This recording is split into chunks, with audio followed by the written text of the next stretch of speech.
everyone. Thank you guys so much for joining us here tonight on the Unified Live Twitch channel. We are covering round number 1 of the Unified Prestige League playoffs. It's the Wild West Bandits taking on Tempest Gaming. My name's Mac Dewey. Joining me in the casting booth for tonight's action is none other than the only man with the Hawkeye's view of the Rift. It's Mr. Ben Hawkins. How are you doing, my man?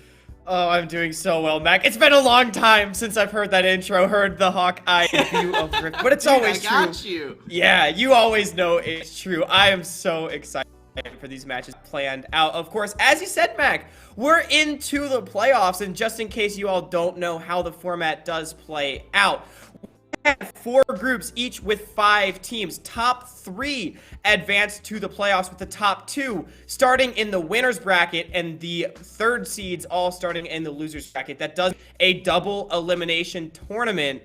So, here on the stream, we do have Tempest Gaming up against Wild West Bandits in the first match of the winner's bracket. Win here puts you in pretty good position moving forward. Yeah, and it's huge for those teams. I think we're looking at 2 rosters with a lot of potential. The Wild West Bandits, composed of the Texas forces of CLOL, have combined here to try and take over the NA amateur scene. UT Austin and Dallas combining for this roster that finished in first place. Let's take a look at these rosters. We see Tempest Gaming main on the right side and the UT squad on the right.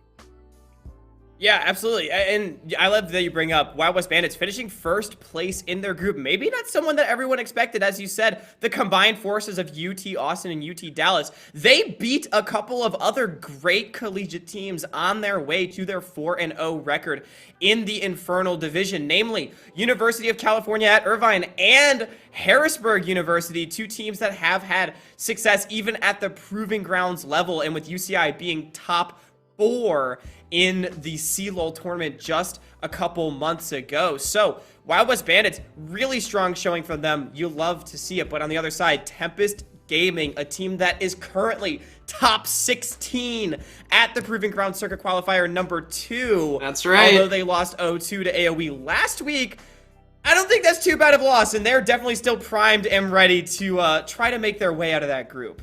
Yeah, I went back and watched that AoE matchup, and the first match was super close. It was, yeah. Frost Forest and Vuke in the jungle mid duo of Tempest Gaming was absolutely on fire. They were making really aggressive plays with the J4 Lysandra duo, and I'm looking forward to seeing if they bring out the storm here in this best-of-3 playoff matchup against the Wild West Bandits.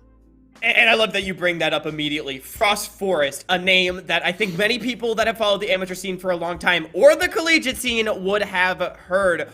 Former CLOL champion back in 2021 with Winthrop University, probably has played more competitive games than the rest of this Tempest Gaming roster combined. He has been around for a long time, but for good reason. Frost Forest is such a great player. He is critical for the success of this team, being such an early game facilitator and really bridging his team through the early to mid game and allowing them to get to that all-important team fight phase. Now, it is important to mention that actually 2 weeks ago on stream, Tempest Gaming, they played Team Rapid in their group and lost 0-2 without the help of Frost Forest. And you would have to wonder if they were feeling the effects of losing such a X-factor player for them. So now with Frost Force back here in the playoffs, that caused them to lose out on getting first in their group, but that does not mean that they will lose out on potentially having a deep run here in the playoffs.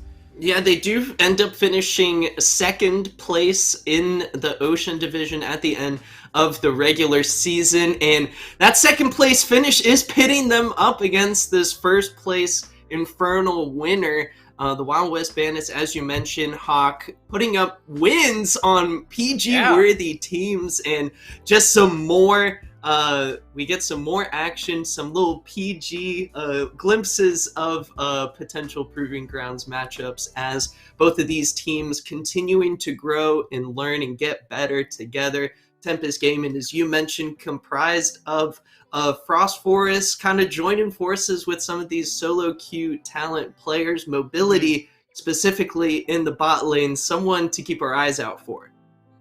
Definitely. I mean, these are 4 players that are straight out of solo queue, had very little, if any at all, competitive experience other than Frost Forest, right? And I love that you bring up mobility, a player that impressed a lot of scouts and analysts and everybody at some of the in-houses that were going on in between spring and summer, gets picked up by Tempest Gaming and really has been a bit of a budding potential superstar. Of course, mobility, still a very young player, but he has looked like one of the better AD carries in the amateur scene so far this summer. He is their big team fight X factor, even so much to the point where another player that you brought up, Vuke, is even willing to play more of those enchanter sort of mids, things like the Karma, things more to facilitate, just to allow mobility to pop off. And I think it gives Tempest Gaming a very well-defined identity. Frost Forest making plays with Vuke in the early game to get their side lanes ahead, mobility bringing it through in the later stages of the game to close it out. But Wild West Bandits is going to create maybe an interesting dichotomy, because in their mid jungle, it's a little bit less about the facilitating and maybe a bit more about the carrying. And it will kind of depend a lot on what exactly these teams try to draft for their star players here. That will, I mean, at the end of the day, League of Legends is all about who these guys are playing out on the Rift. So without any further ado, everyone, let's get right into draft for game number 1. Oh my goodness, this is where I love all the theories that take over. I think we're in such an interesting place after the durability update. A lot of options for these players. Something I think we got to keep our eyes out for, especially with Tempest Gaming on the blue side, Hawk, is just first picking Lucian for mobility. They've been super comfortable with the Lucian Nami lane down in the bottom side of the map. Yeah, and if you want to play Lucian, if you want to enable this AD carry immobility, banning out the Draven from John Johns is a pretty good start, because that is a champion that can definitely have its way with Lucian. Seeing the Camille potentially being banned out here, not surprising at all. Denethor is a Camille one-trick and in solo queue. It has an 100% ban rate against him. So not surprised to see that one hit the ban table. Other champions for Denethor, he seemed to like the Sejuani so far when he's not able to get the Camille. After that, maybe things like the Gnar, or maybe even something like an Ornn or an Olaf. But other major champions for Tempest Gaming, as you said, that Lucian for mobility. Also, I mentioned it, the Karma, not just for Vuke mid, but also it is one of Bellows' best champions. So that one, another one that could be first picked. And then finally, it will be things like the Wukong or the Volibear for Frost Forest, things that can enable this team.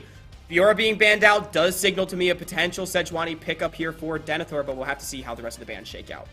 Seraphine potentially getting hovered for the Wild West Bandits and is indeed going to get taken off the board. No surprise there. Super strong champion pick right now, as we're going to wrap up the first phase of bans with 2 final picks here. Tempest Gaming locking in.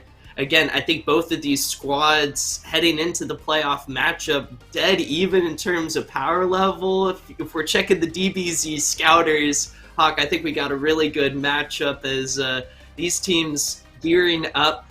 Poppy banned away, a jungle pick that's been popping up a little bit as more and more teams are kind of, I think, treading towards being aggressive in the early game despite the durability update.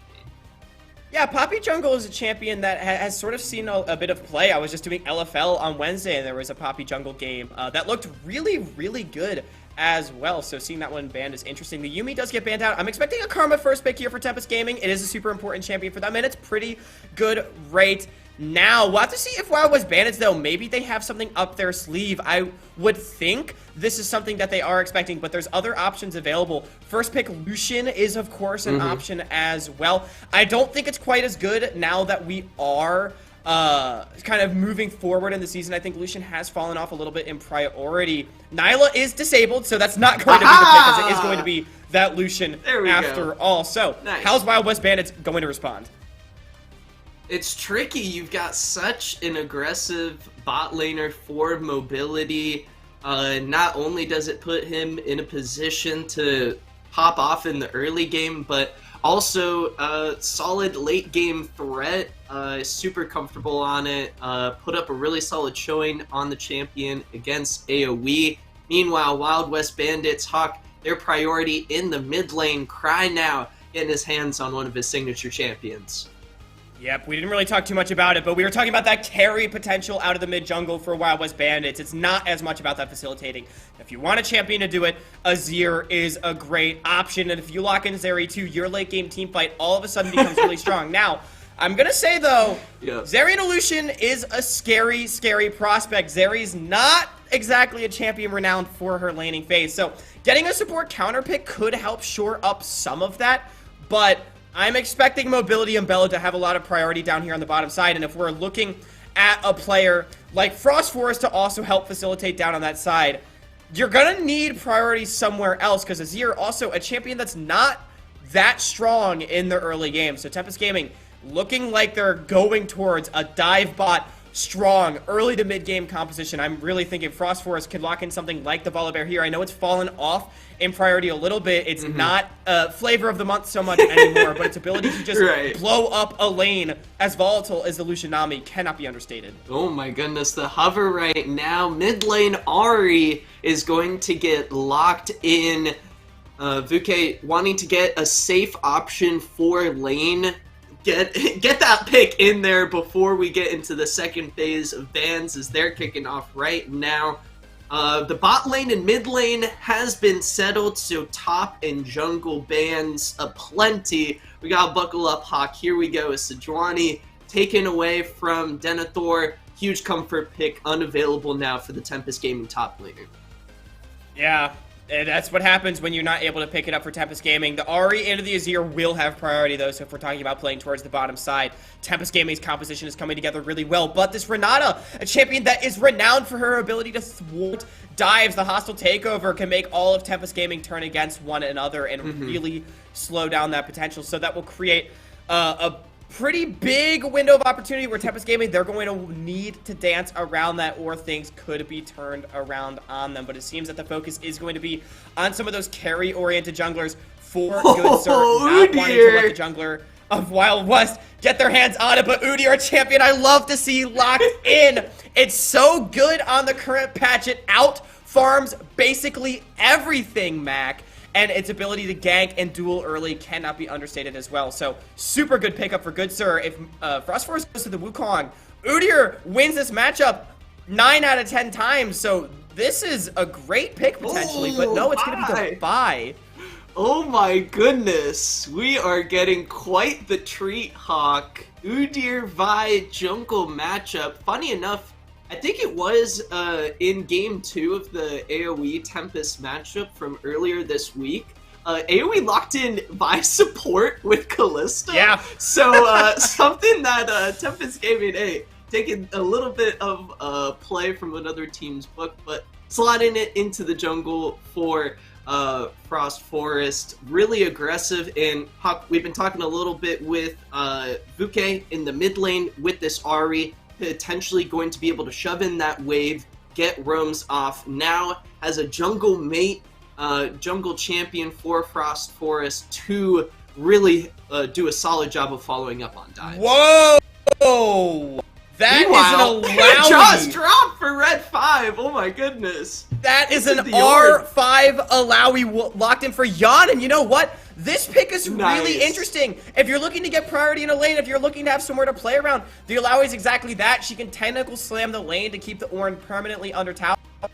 Enables Good Sir a lane to play around. He can walk into the jungle of this Vi and potentially be a huge menace. And one of the big weaknesses of Alawi is her ability to get ganked pre-6, and while that is still here, once she does hit that level 6, you can use the leap of faith to immune the CC on the assault battery Vi. It's super telegraphed, super easy to dodge out on, and Ornn and Vi, they're not gonna have enough damage to kill you. Now, I will say, I don't think this really plays towards Wild West Bandits' ability to thwart dives on the bottom side, right? It is just something that's going to smash top lane. It's not going to help out this bottom lane in the early game whatsoever. Now, most top lane champions don't really do that, but we're talking about something like the TP. And I think Tempest Gaming, their game plan does not change with this. We are still going to try to smash you on the bottom side. We are going to dive this area. We are going to dive this Renata.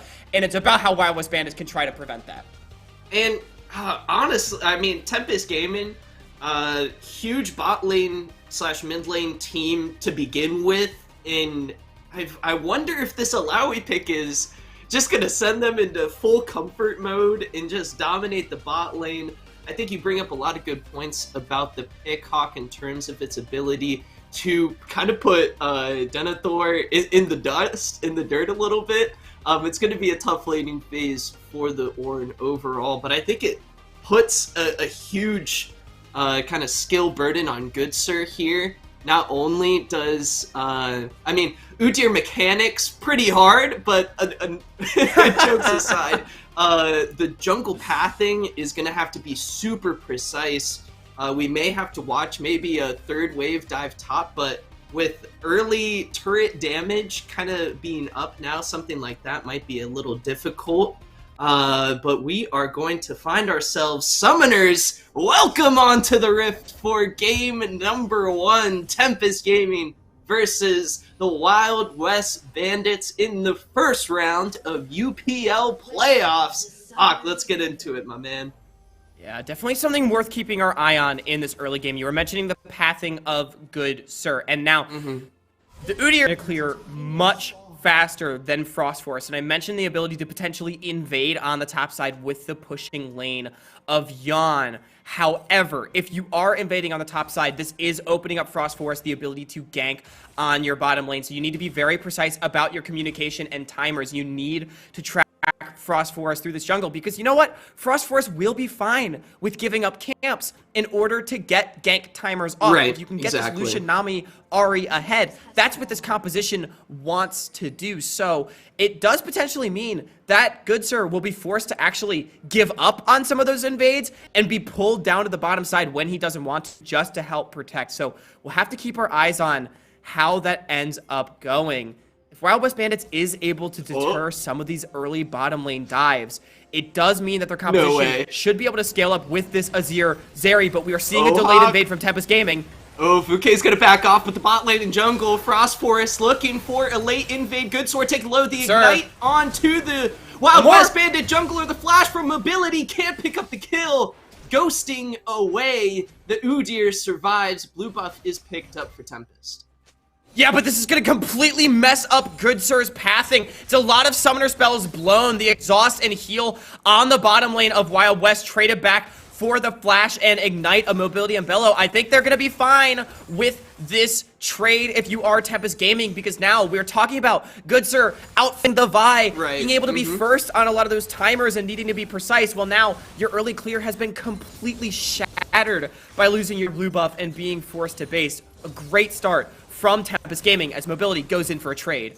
Mobility with the early level 2 in lane, able to get some decent poke there onto Johns and Hawk. I don't think we're going to be seeing a third wave dive top anymore, to say the least. Good Sword going to try to catch back up here on the top side of the map, but it kind of puts the Wild West bot lane on kind of an island facing off against the Lucian Nami in lane. Very, very scary for the Zeri Renata down there. Yeah, I mean, it just fully plays into the game plan of Tempest. They get the bot lane on the island, like you said, and they'll look at Frost Forest. He pathed across from his red and then immediately all the way around to his blue just to pick up the buffs and secure the 3 quadrant, and now he can reverse his clear, do Gromp, Wolves, Raptors back down to the bottom side to secure the crab and protect his bot lane and even threaten a potential gank.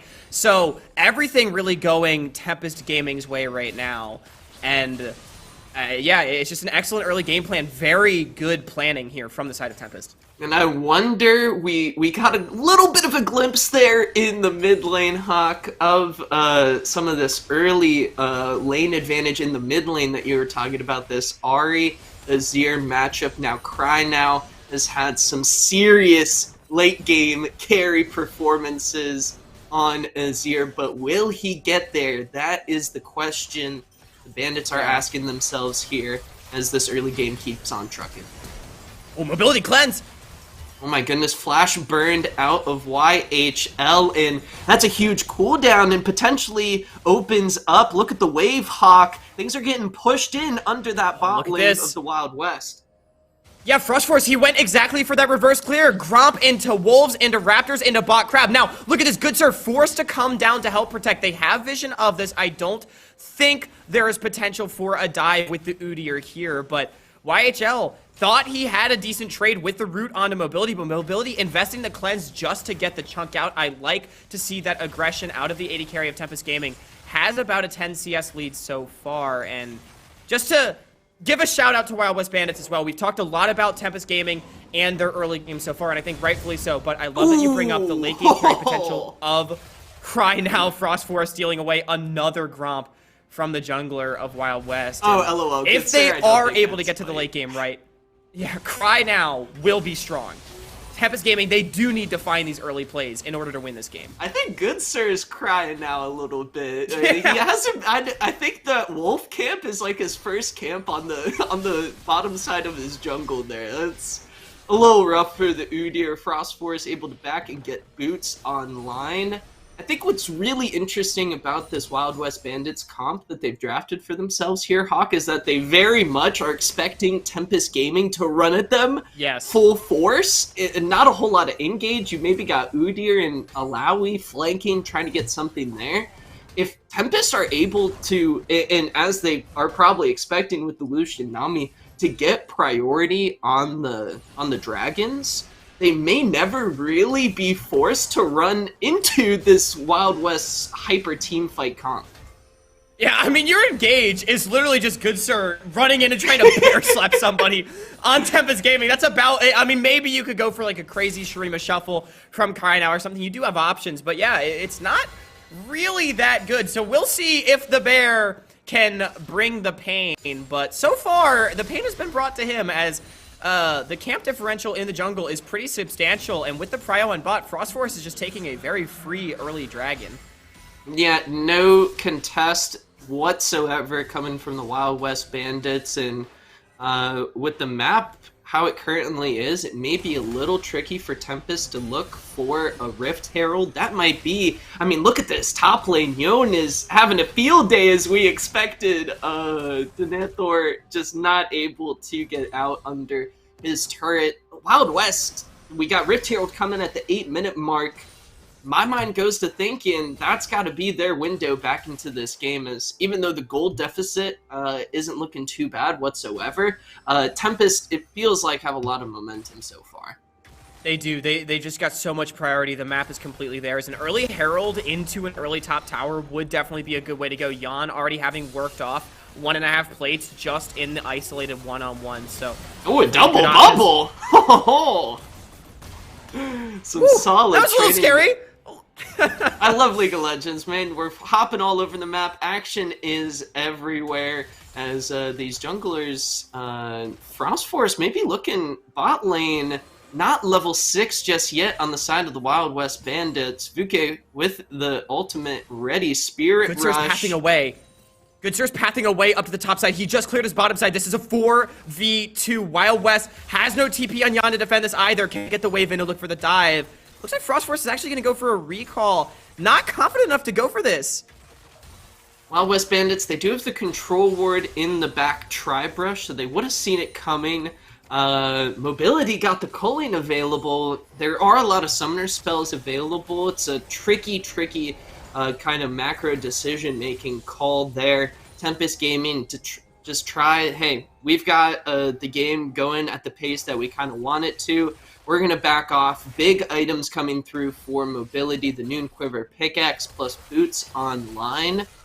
We'll have to see. I wonder. We were expecting Vuke on this Ari Hawk to get out on the map and try to get some plays happening, but it hasn't really come out just yet as the scuttle moves kind of funky sometimes. Frost Forest having a bit of trouble there. Yeah, even the best junglers get juked out by Crab. It seems like Tempest Gaming, they're actually going to swap for the Herald, so they don't want to give up that potential play. But I'm really surprised that Tempest Gaming was not willing to commit to the dive. They had level 6 advantage on mobility as well. No hostile takeover for the Renata. I felt like that one was basically a guarantee, but maybe they didn't know where Good Sir was and they didn't feel confident enough going in without the Udyr. Either way, they're going to be able to get a Herald for their trouble, so it is still something for the side of Tempest Gaming, but I mean, credit to Wild West Bandits, they actually have a gold advantage. They've been able to mitigate a lot of the early aggression from Tempest. Called the Forge God used there in the bot lane, meanwhile, to try to help clear up this wave. Denathor is the definition of getting left on an island in a solo lane right now. He's all by himself, 3v1. I don't think they're going to look for a dive, though, onto the Ornn. He's just fine collecting his tax. Meanwhile, Tempest Gaming, they got the dive they're looking for. That's going to be a 1-for-1 trade. Frost Forest goes down in response.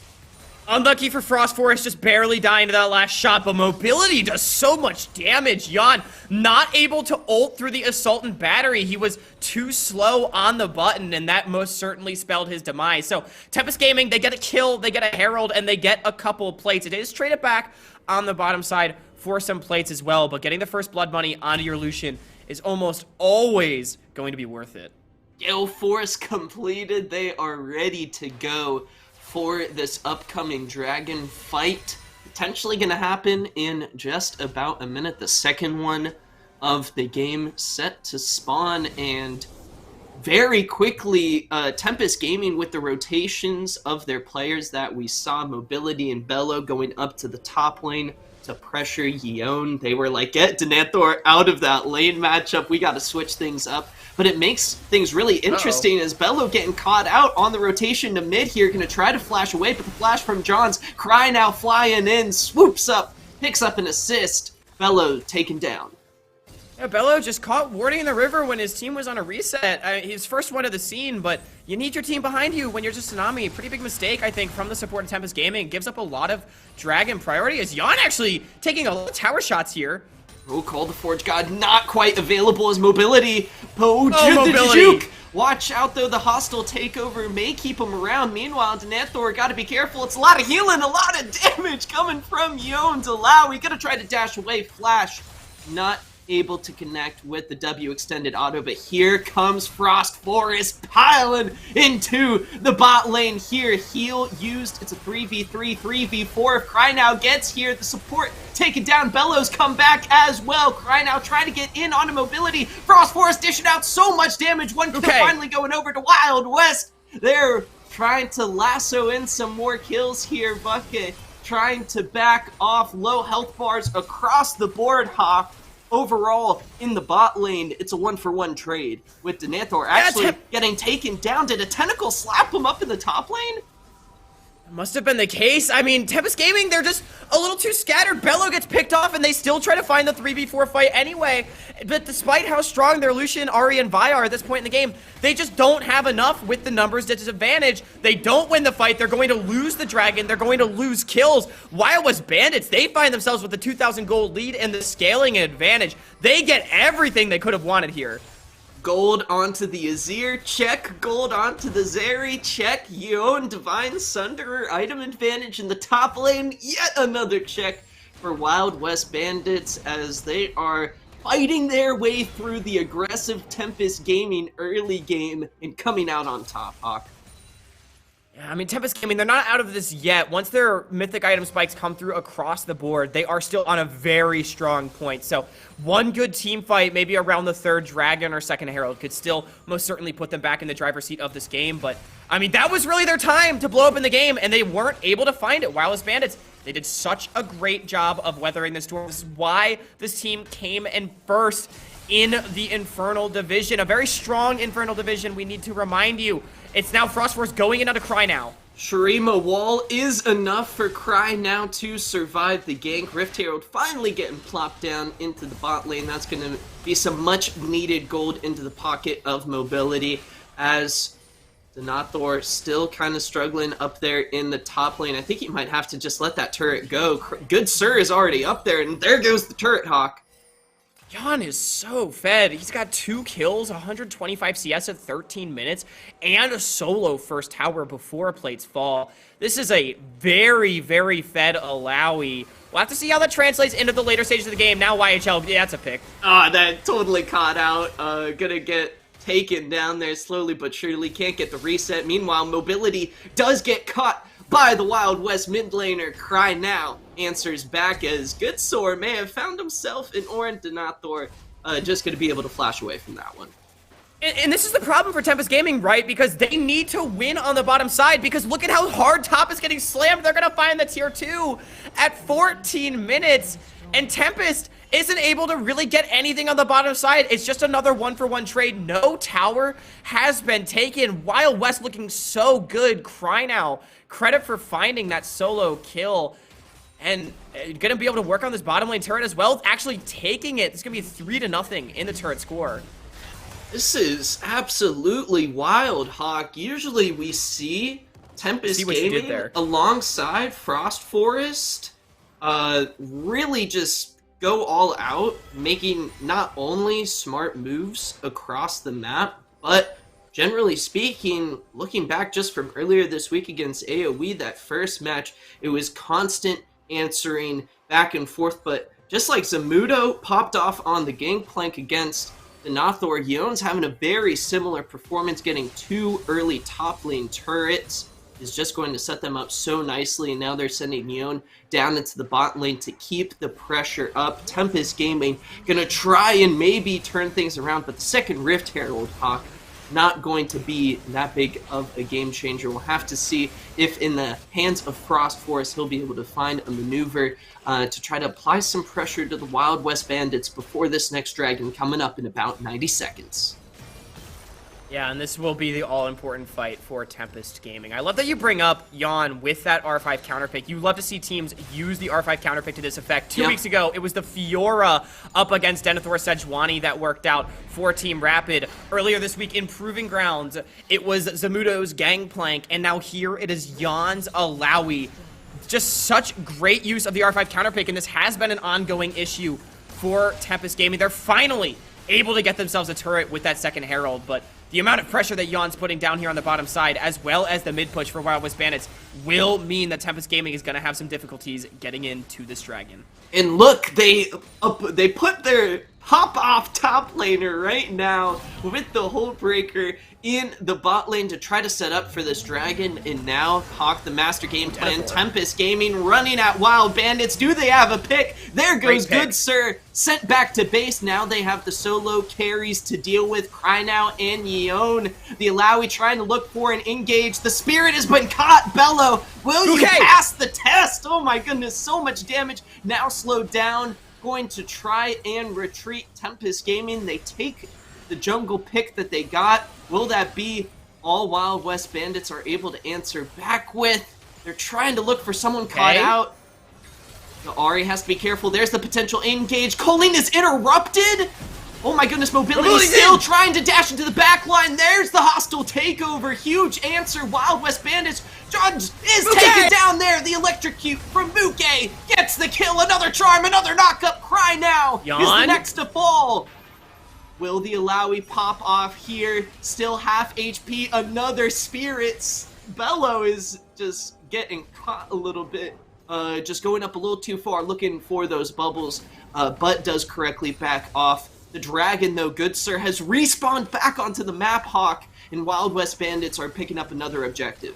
Jan is such a beast in these fights. Tempest Gaming won the fight 3-for-1, but can't actually take the dragon because their health bars are all so low. I mean, after the initial jungle pick, it felt like Jan basically 1v5 warded off the entirety of Tempest Gaming, and although in the extension, Tempest was still able to find a couple kills because it became very split up, which is what you need to do against this sort of composition. And credit to them for finding it. Jan was just doing so much damage to whoever he could get his hands on the entire time. Wild West Bandits, they actually are the ones to get the objective. Now, that is some needed gold into the hands of Tempest Gaming, but they're still down about 3,000.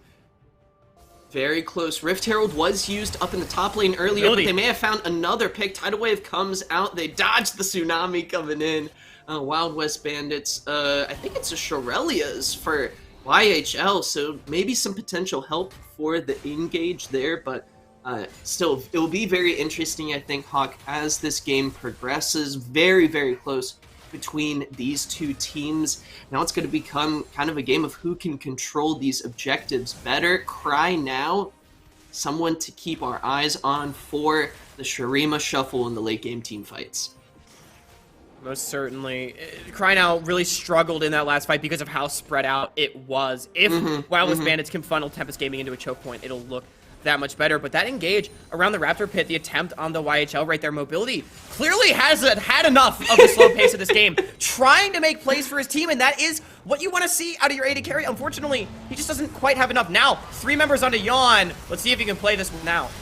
Yawn trying to hang on, but look at the CC chain coming down, but that's a kill going over! The health bar is absolutely obliterated as look at the healing coming through! It is literally a 1v5 in the bot lane! Yawn popping off here! Send him back! Tempest Gaming can't handle the Wild West! Yawn is dominating his good sir. Now coming in to finish off the rest of the fight. There goes the storm as Tempest Gaming look for the pick of the bot lane and lose 4 instead. Yawn 1v5 on the bottom side. The R5 counter Alawi? Are you kidding me? I thought for sure he was dead. Once again, not getting the leap of faith on the assault and battery from the Vi, but he doesn't care. He'll heal it up, one-shotting the AD carry, one-shotting the Vi, and winning in the extended fight. If that is the story of this game, I don't know what is, because Yawn has taken over and Wild West is rocking and rolling through game number 1. Rockin' and rollin' indeed. They are up about 6,500 gold here as we cross the 20-minute mark, Hawk. And boy, oh boy, what a showing here from the first place Infernal Division team, bringing the heat into playoffs.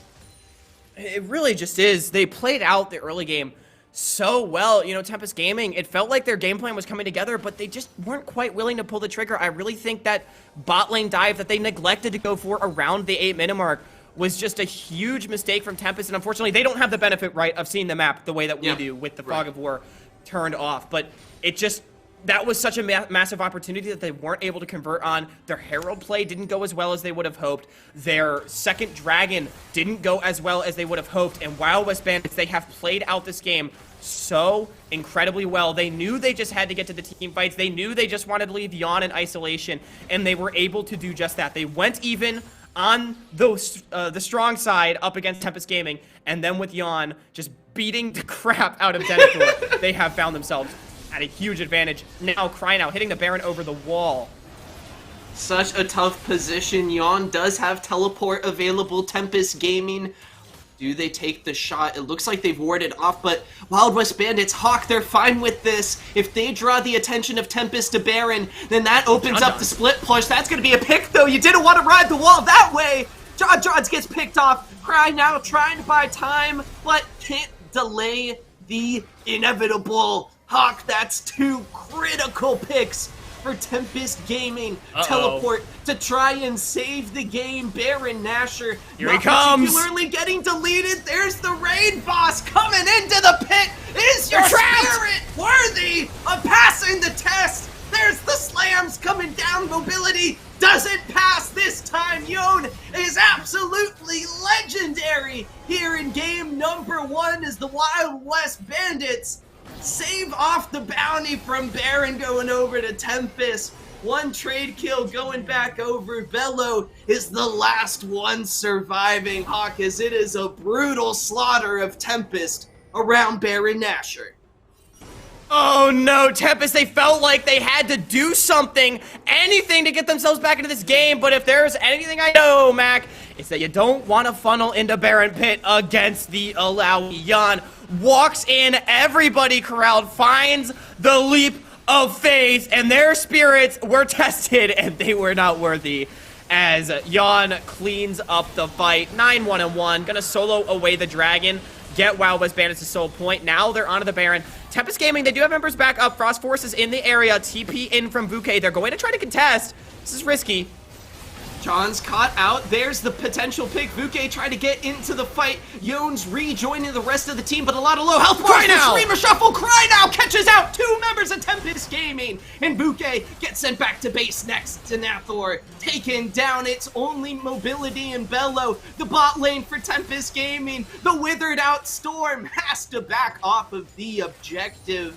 3 members of Tempest Gaming get taken down as only Cry Now gets lost on the side of Wild West Bandits. Now mobility, nowhere left to run. Gonna try to pick up a kill, but Good Sir survives. John's on a rampage as Wild West now, I believe, have a peaceful Baron capture. Yeah, and there's Cry Now's highlight reel play. Gets the Shurima Shuffle in, and mobility with the rapid fire cannon, the Gale Force just doesn't do enough damage. Good Sir and Yawn are way too tanky, and even if he had taken down Good Sir there, he had the bailout on him, so it wouldn't have been a kill either way. Yep. So that's the feels bad man part about playing against the Renata, and it just feels like this early to mid-game composition of Tempest Gaming, it has fallen flat. They weren't able to get ahead, not far enough at the very least, and Wild West Bandits, they've got their Baron. You'd have to think they might be able to use this one to end the game. Already an inhibitor has been broken on the bottom side by Yawn's efforts earlier on. And from the get-go, Hawk, I want to go back to the initial, just simple playmaking decision there at Wild West Bandits. This is fundamental league right here, baby. Stick your fed top laner in the bot lane and put Tempest Gaming in the worst. They have to choose pretty much the worst 2 options. Do we lose our inhibitor or try to fight Baron? At the end of the day, Hawk, they lose both objectives, and it's the Wild West Bandits sitting on the other side with a 10k gold lead. Shurima's turret punching down minions right as soon as they get out of the blue side base. Tempest gonna try to look for a pick there, but Good Sir, you can't break that turtle shell that easily. Meanwhile, Young pushing in on the top side.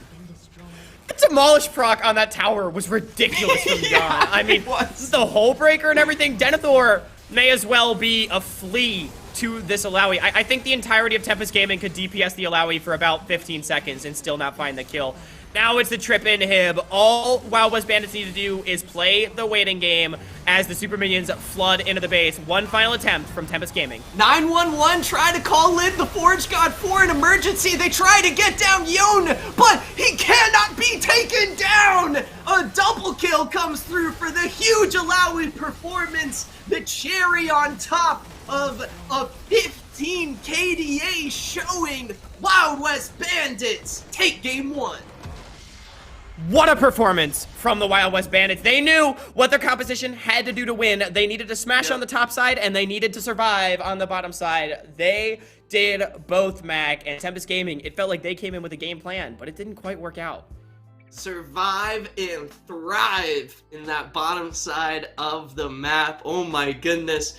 What a showing there from the Wild West Bandits. Superb decision making, and Yone with a performance we'll certainly be remembering for quite a while, Hawk. Oh my goodness. That was just game number 1, ladies and gentlemen. We've got more League of Legends action coming your way. We are going to hop into a quick break as we get geared up and ready to go for game number 2. Don't click out of that browser. We'll be right back with some more action coming your way.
Let the dancing begin.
Well, I didn't see that coming.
A classic, and at the same time, progressive.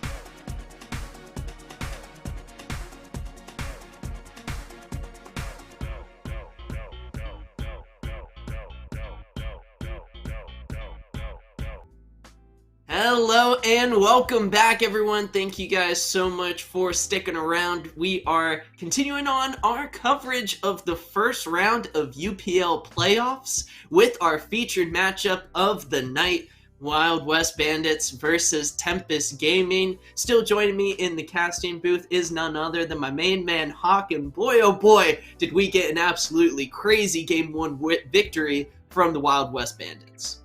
Yeah, it was crazy. I mean, it was a pretty wild game, I think you could say, as the Wild West Bandits, they won the game. And for those of you that weren't here, all you really need to know about that game is we had an R5 Alawi, and it turbo stomped the entire game. 11, 1, and 4. Yon was on another level. I saw some number 1 NA Alawi chats in the Twitch chat, so shout out those guys. It certainly looked like the number 1 Alawi I've ever seen. A literal 1v5 in the bot lane to propel the team to victory. Huge performance, but the team overall felt like they played really well in the playstyle they kind of drafted for themselves, right, Hawk? They wanted to look for a team fighting style composition to really help them in the mid to late game, and that's what ended up working out for them.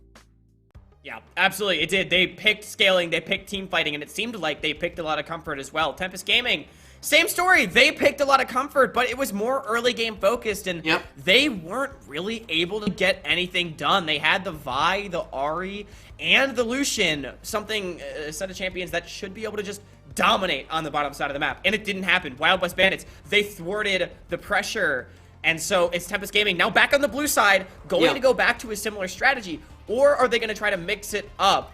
Now, again, Wild West Bandits still being on the red side, that means they still have access to that R5 counter pick for Jan should they choose to take it. We'll have to see how Tempest Gaming adapts.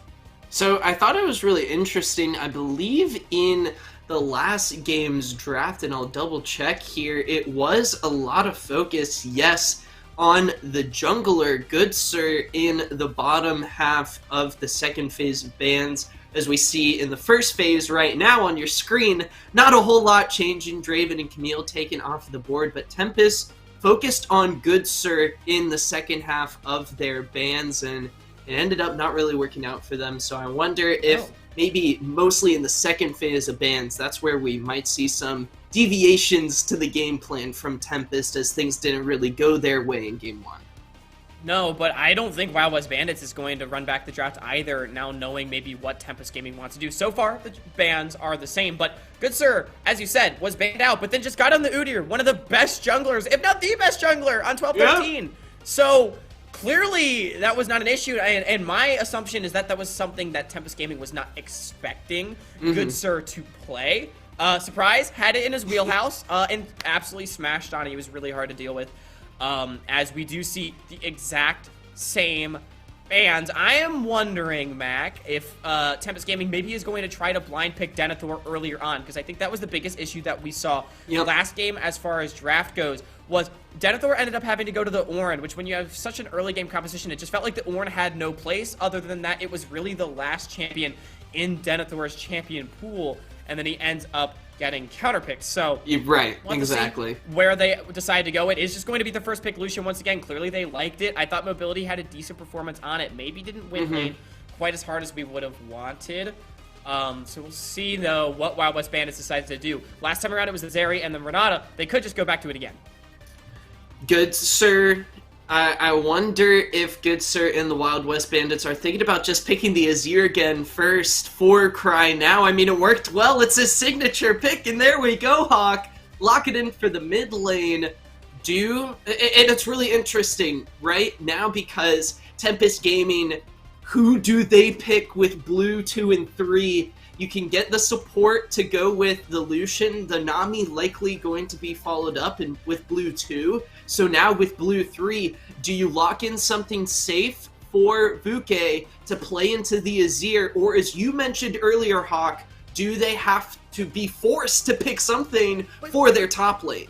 But here's the problem, right? Is now if you blind pick for Denethor, then you don't get the Ahri. It gets banned out. You have to pick the Nami and the Ahri right now if you want those two champions. Now, that's not to say that maybe Vuke couldn't play something else, but if your game plan is the same as Tempest, it puts you in such an impossible position, and I'm gotta be honest, I'm really not a fan of Tempest Gaming running back the same strategy. I do think if you play the exact same 5 champions against 5 champions again, as we saw last game, Tempest Gaming can still win if they win on the bottom side of the map harder, but the problem is, they didn't. And they didn't really come close to winning that hard last time around. So, maybe Tempest Gaming is just to have learned their lesson, try to press more on that side now, but it feels like Wild West Bandits, they just know what is coming.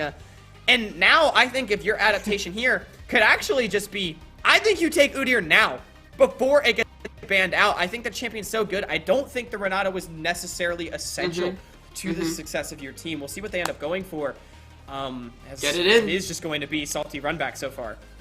It's so fun for us getting so invested in hype for Draft Talk because, call us crazy, we've seen this before. Yeah. We see how it's unfolded for Tempest Gaming. Literally nothing has changed so far between Game 1 draft and Game 2 draft. So we're ready, getting amped up for the potential shifts and how that's going to affect the game, because what we saw in game number 1 was a little weird from Tempest Gaming. I mean, the Vi jungle, not something you see a whole lot.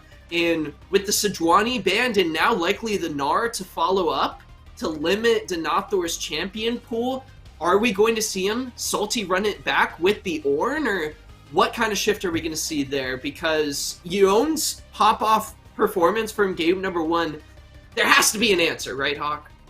I really want to see an Udyr ban here. I think the Udyr was a huge problem. I think it was just, like I said, I think it was unexpected. And Udyr is such a strong champion. It does hit the ban block. That is a great adaptation. Tempest Gaming clearly deciding to mix it up. And now, as far as Denethor's champion pool, speaking of salty, I guess, I want to see Gangplank.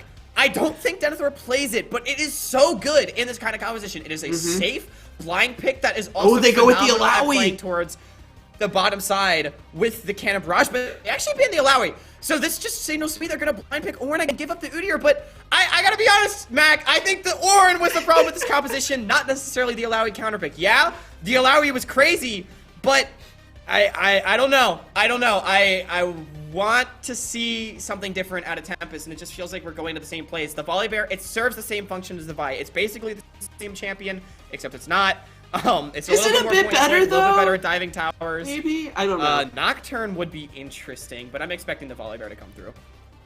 The Vi run back! Oh my goodness. Hawk, we've seen this before. Wait a minute. What is going on, my dude? But the Gangplank that you talked about isn't the hero. This is hyper playing with my heartstrings. I know it is. He's not gonna pick it. I know he's not gonna pick it. He's gonna pick Ornn and make me mad because I don't think Ornn is good in this comp, but he picked it anyway. Hawk's seen this trick before, and now what is it going to be for Yone in the top lane on red 5? What's it going to be? Is it the Alawi run back? It was banned away, banned. so Alawi's it can't be that. Alawi's banned, so it's not going to be the run back. What's going to be the shift? Vayne top from Yone? No way. Get out of here. Kayle, it's the Kayle. classic pick into Ornn top, and there it is, Hawk. The only switch up from game 1 to game 2 is Yone now on Kayle instead of Alawi. Okay, and so Kayle it's different than Alawi. It's very different from Alawi in terms of function in the game. Alawi was a champion that was designed to turbo smash the one-on-one and then be an unkillable demon in the side lanes. That's what's happened, right? We saw Yone get very far ahead and then to the point where he was able to 1v5. Kayle is more exploitable in the side lane than the Alawi is later on. So it does change the way that Wild West Bandits composition functions. However, if we're talking about scaling to critical mass, it's the same problem. This is like the Exodia. And Ornn is not a champion that can punish that really at all. And again, Tempest Gaming, their composition is going to play towards bot. It always will play towards bot. So this is what I'm expecting, and it does mean that Yone is going to have a free lane to try to scale up. We'll see if they go for that 8-minute Herald swap again. I think that kind of play goes better for them this time around. It's more free. However, unlike last game, pre-8 minutes, Tempest Gaming needs to get something on the bottom side. Something substantial, not just a CS lead. They need a tower dive or something that really swings the game in their favor, because I think Wild West Bandits, they are going to try to play the game the exact same way. It puts the ball in Tempest Gaming's court to make the adjustment. And speaking of adjustments, kind of building on what you were talking about, Hawk, with getting something in the bot lane, I think a few times in the early game, we saw Vuke roam down but not get anything. And it was just kind of wasted time as Cry now was able to just farm up and get to the late game point in which he wanted to pop off with the Azir. Did get that big Shurima shuffle during one of the Baron scuffles. And so now it's kind of on Tempest Gaming. How are they going to make the plays that we saw get set up in game number 1? Are they going to work in game number 2? Is we're going to have to just pause and wait on that thought. Let it marinate, Hawk, as we get ready and geared up to go for game number 1. Yeah, we'll see what that pause is pretty soon, but I mean, it's fine because it gives us more time to talk about expectations for this game, because when you're seeing the same compositions get run back, it does mean that we can kind of talk about what happened and then how do you change, because here's like kind of the constants, right, that we can expect. Mobility and Bellow, they're going to have priority on the bottom side. Right. Constant number 2, K on the Ahri will have priority in the mid lane. Last game, we saw Tempest Gaming go for the delayed invade towards Good Sir's blue buff. I would expect Wild West Bandits is going to do something to prevent that, whether it's a ward getting dropped or something. We'll see. These are the mind games, dude. We'll see if Tempest Gaming goes for another sort of play. Now it's looking like they're posturing on the top side of the map, but it's very tense. It's very tense to see where these teams decide to go because, again, Tempest Gaming, the ball's in their court. They have to make the play. There's the preventative ward on the delayed invade here towards the red buff. It seems like, though, they're just dropping vision to try to track Good Sir. I wonder if Cry now, is he going to be able to interrupt the recall? Yes, critical time for Frost Forest. That's big. Doesn't get to swap for his sweepers, I don't think. No.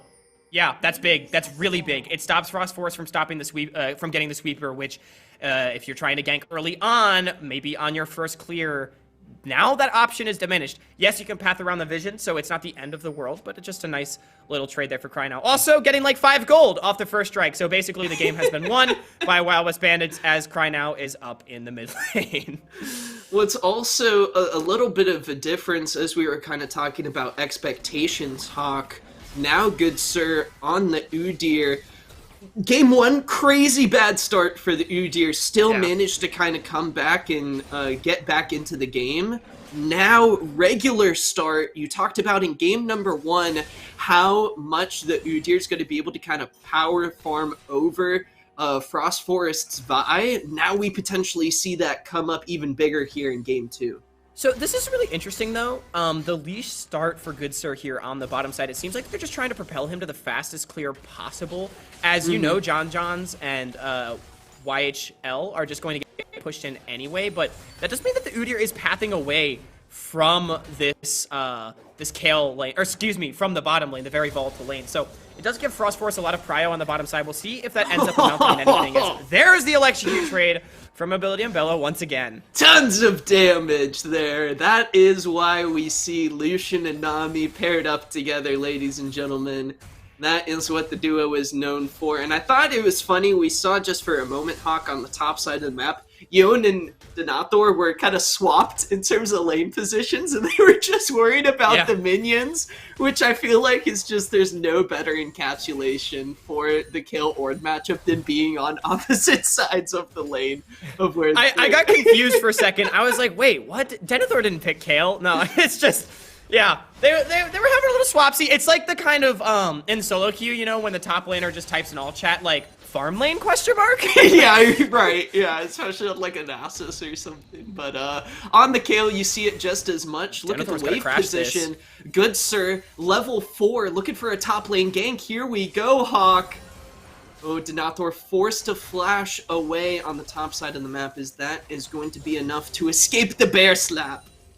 Yeah, critically, Denethor was able to get the wave in off screen, so he's able to not lose out too much on this play, presumably.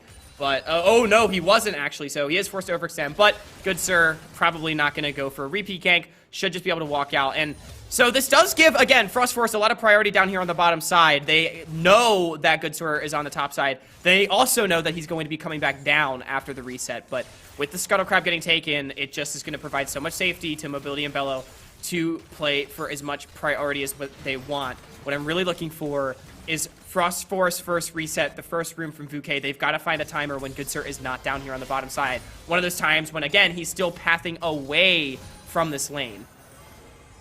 Let's see. Oh, dodges the charm in the mid lane. Cry now doing his best, even in CS, despite I feel like what's been a constant push from Vuke on the Ahri. Still holding strong, not using any of those health pots as we get a little bit of a CS lead naturally developing for Mobility. Once again, rocking the Lucian, very much expected for Mobility to kind of have pressure on the lane, able to I mean, John's on this Zeri just really not able to get it, just low range on the pick.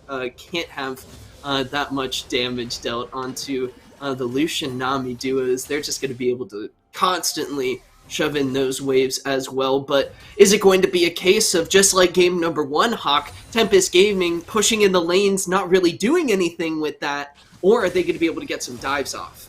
So something I want to point out is that Frost Force actually delayed his first back in order to take second crab. This does mean that by the time he completes his full clear and gets to the bottom side, let's hold that thought. John's Ignite getting very low, and that's going to be enough to burn him down. That's exactly what Tempest Gaming needs. Yes, it is, and now Good Sir potentially caught out. Knocked up. double CC chain coming in. Good sir, maybe some heal is enough from Yeon to get away, but look at Vuke. The surprise charm misses by a hair. Oh my goodness, that was so close. Oh, Vuke just completely whiffs on the charm. Good sir was too fast with the ghost. That's a fast bear right there, zooming his way through the top lane, manages to live, but YHL, yeah, you can't freeze that, and this does mean that Yeon is at risk of getting dove. Denethor missed the ult! Meanwhile, in the mid lane, Cry now with the ultimate advantage, trying to pick up a kill onto Vuke, so low, but that additional move speed with the W is going to be enough to get out. And was that just a power flash from Yeon to avoid that gank? Ooh. Oh my goodness, Tempest Gaming burned the flash out of the top lane on Wild West. Yeah, Yeon thought he was going to have to flash the Call of the Forge God, and then Denethor came up empty anyway. I mean, basically, it doesn't matter. If Denethor had hit it right and Yeon had flashed, it still would have missed. So I guess at the end of the day, it's still the same. A lot of things happen in that sequence. Good Sir goes for the invade, which adjusts the game plan from Frostforce and actually means he's playing towards topside, but Mobility and Bellow finally able to come up with a 2v2 kill, so it doesn't matter. They get their kill anyway, they're gonna get the dragon anyway. So Tempest Gaming actually gets everything that they presumably would have wanted anyway, which is huge. That's I was a little worried when I saw Frostforce change his path to the top side, but everything works out, and now Vi, just a camp or two away from level 6, is going to have that potential on the bottom side, because once again, I feel like I keep saying this, Good Sir, pathing away from the bottom lane. If Vuke is able to get a roam timer, this could be very deadly.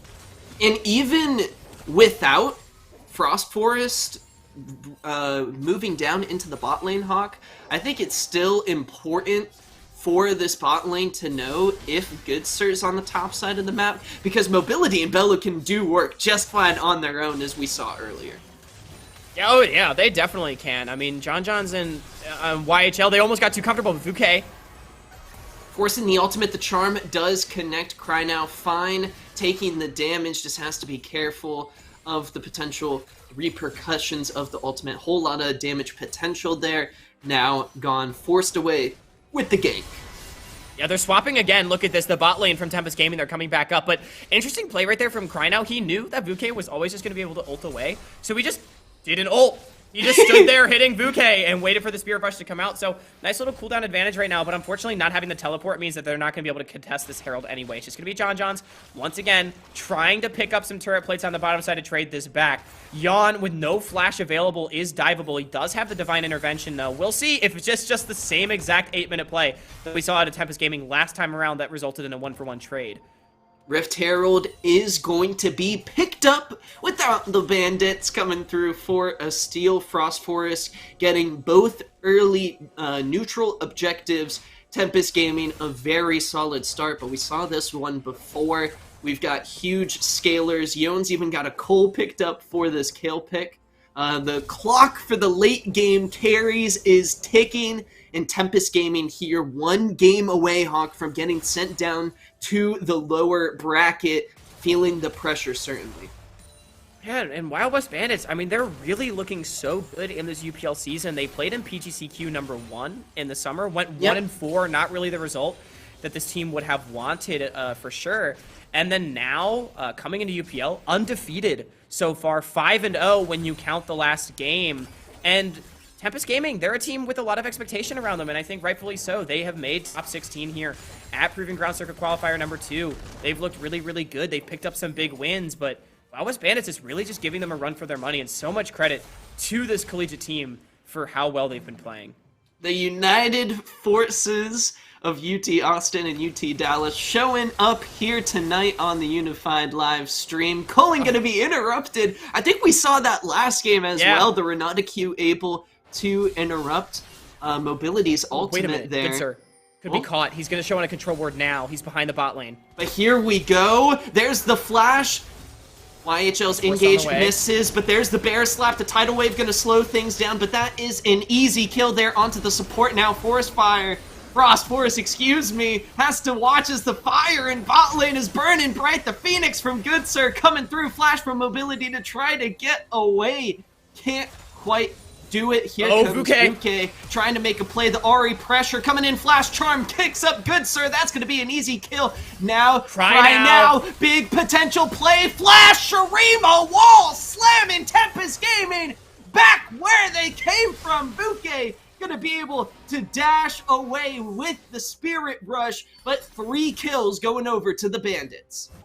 It's just the Bandits being faster on the play. Welcome to the Wild West, as there's bears living here in this timeline, as Good Sir just shows up and takes down Bella before the fight even starts. And it's a similar story to last game. Tempest Gaming, they think they can out-skirmish because they've got the skirmish champions, but once your support's already gone in the 3v4, they just don't have the damage. And what a Shurima shuffle right there from Cry Now to pick up 2 more kills on the backside. And even though Denethor gets a plate up here on the top side, Cry Now is once again extremely fed, and Tempest Gaming is once again not far enough ahead. Oh, Good Sir, meanwhile, making plays all over the map, gonna burn Denethor's flash out. Does the Tiger Phoenix combo have enough damage to take him down? One more slap goes unstoppable. Guys. Oh, Turtle, baby! Oh, no way! Turtle! Oh my goodness. Turtle and a half shell. Turtle power from Good Sir to survive underneath the turret. Rift Herald, meanwhile, Hawk, is going to be used on the bottom side of the map. Yeah, calculated right there from Good Sir with the turtle stance. I thought the heated up tower would most certainly take him down. Tempest Gaming, they're going to answer with first tower. Remember, they weren't able to get a single tower until like 20 minutes of the game last time around, as Yawn had already taken 2 towers in the top lane. This time around, he's only got 2 plates. It's not quite the same, and they're able to use that Herald to get a full tower for mobility. So Tempest Gaming, they've got their gold where they want it. The problem is that so does Wild West Bandits, and that makes this game a little bit difficult. Cry Now a level up on Vuke. This Azir, a decent CS lead as well. Cry Now has been the main late game carry for the Wild West Bandits through the regular season. Yon having a pop-off performance in game number 1, but Wild West Bandits, they don't need the miracle plays from the Alawi to come up big in these important matches. They've got their carries in a very solid position right now. Most certainly. You know, Mac, I've just got to say, I've just realized something. I'm kind of sad that Mobility hasn't been using the High Noon Lucian skin. I think that's a great skin, and I think it'd be very fitting. You know what is fitting, though? That kill. Yon caught in the bubble. The Wild West shootout loses out there with his sword isn't quite up to snuff just yet. Kale's still working on getting into the late game. A solid pick, though, from Tempest Gaming. No Rift Herald to play around with. The bot lane just going to recall. I wonder, Hawk, we see the bot lane for Wild West Bandits head up to the top side of the map as well. Looks like a full kind of lane swap here for the mid game is once again occurring. Yeah, this is really interesting. Wild West Bandits maybe going to posture to contest this Herald. I don't think they're really in a position to do so, though. Yawn just TP'd to the bottom side and not level 11 yet, so I don't think there's any way that you win a front-to-back team fight at this point, should one break out. I think if you're Wild West, your best option is just to try to get as much gold under your carries as possible, which maybe is what they're doing, you know, just trying to get a bit of prio on the top side, get a few minions, but think this Herald should be going the way of Tempest Gaming every single time. If there is a fight, this could be Tempest Gaming's opportunity to blow things open. Frostforce coming up to the top side. No Assault and Batter yet. 4v2 potentially. When the objective spawns. Teleport is available from Cry Now, but 4 members of the Tempest Storm are up in the top lane, and that's going to be enough to zone away the Wild West bot lane away from this turret, as Mobility is no problem trying to knock down this turret and picking up more gold. And this is where the swap is just so interesting to me. I feel like if you're Wild West, your better option would have just been to swap your bot lane down to the bottom side and try to trade back the tower. Clearly, they're wanting to get experience onto Yawn, which if you're splitting experience with your bottom lane, obviously that is diminished. So maybe that was the call, but either way, this is a pretty nice win here for Tempest Gaming. But it is Wild West. They are posturing here in the river. A fight for Rift Herald. Yeah, famously no rivers in the Wild West. We'll see how this works out for them as it does reset. Shelly sent back, wasn't having the initial fight. Charm going to miss out, I believe. Was that the Spirit Rush out of Vuke? No, it's still up and available. Just a Charm going wide. He's trying to find a pick. All ultimates are available. This is actually Tempest Gaming taking a reset. This is very curious to me. I think This is one that they could have won, but it seems like they're just going to give over the Herald and spend their gold that they got off of that top lane tower.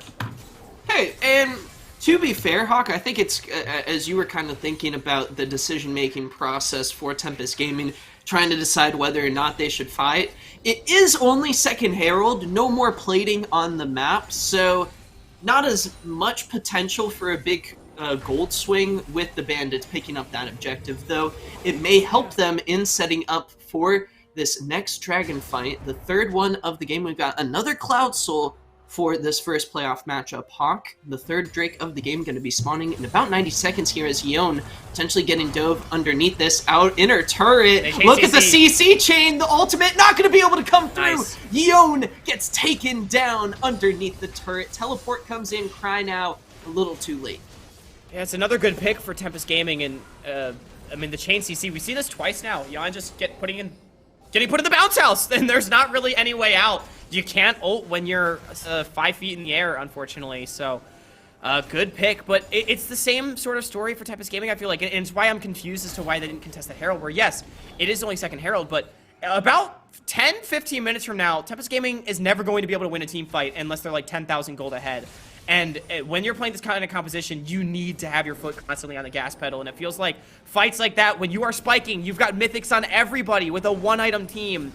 It's just very curious to give over neutral objectives for free. And now, as you pointed out, Wild West Bandits, they can use this Herald to get prio on this mid lane tower. They're going to have control over the river now. We'll see if Tempest Gaming can respond, but they still don't have their critical ults.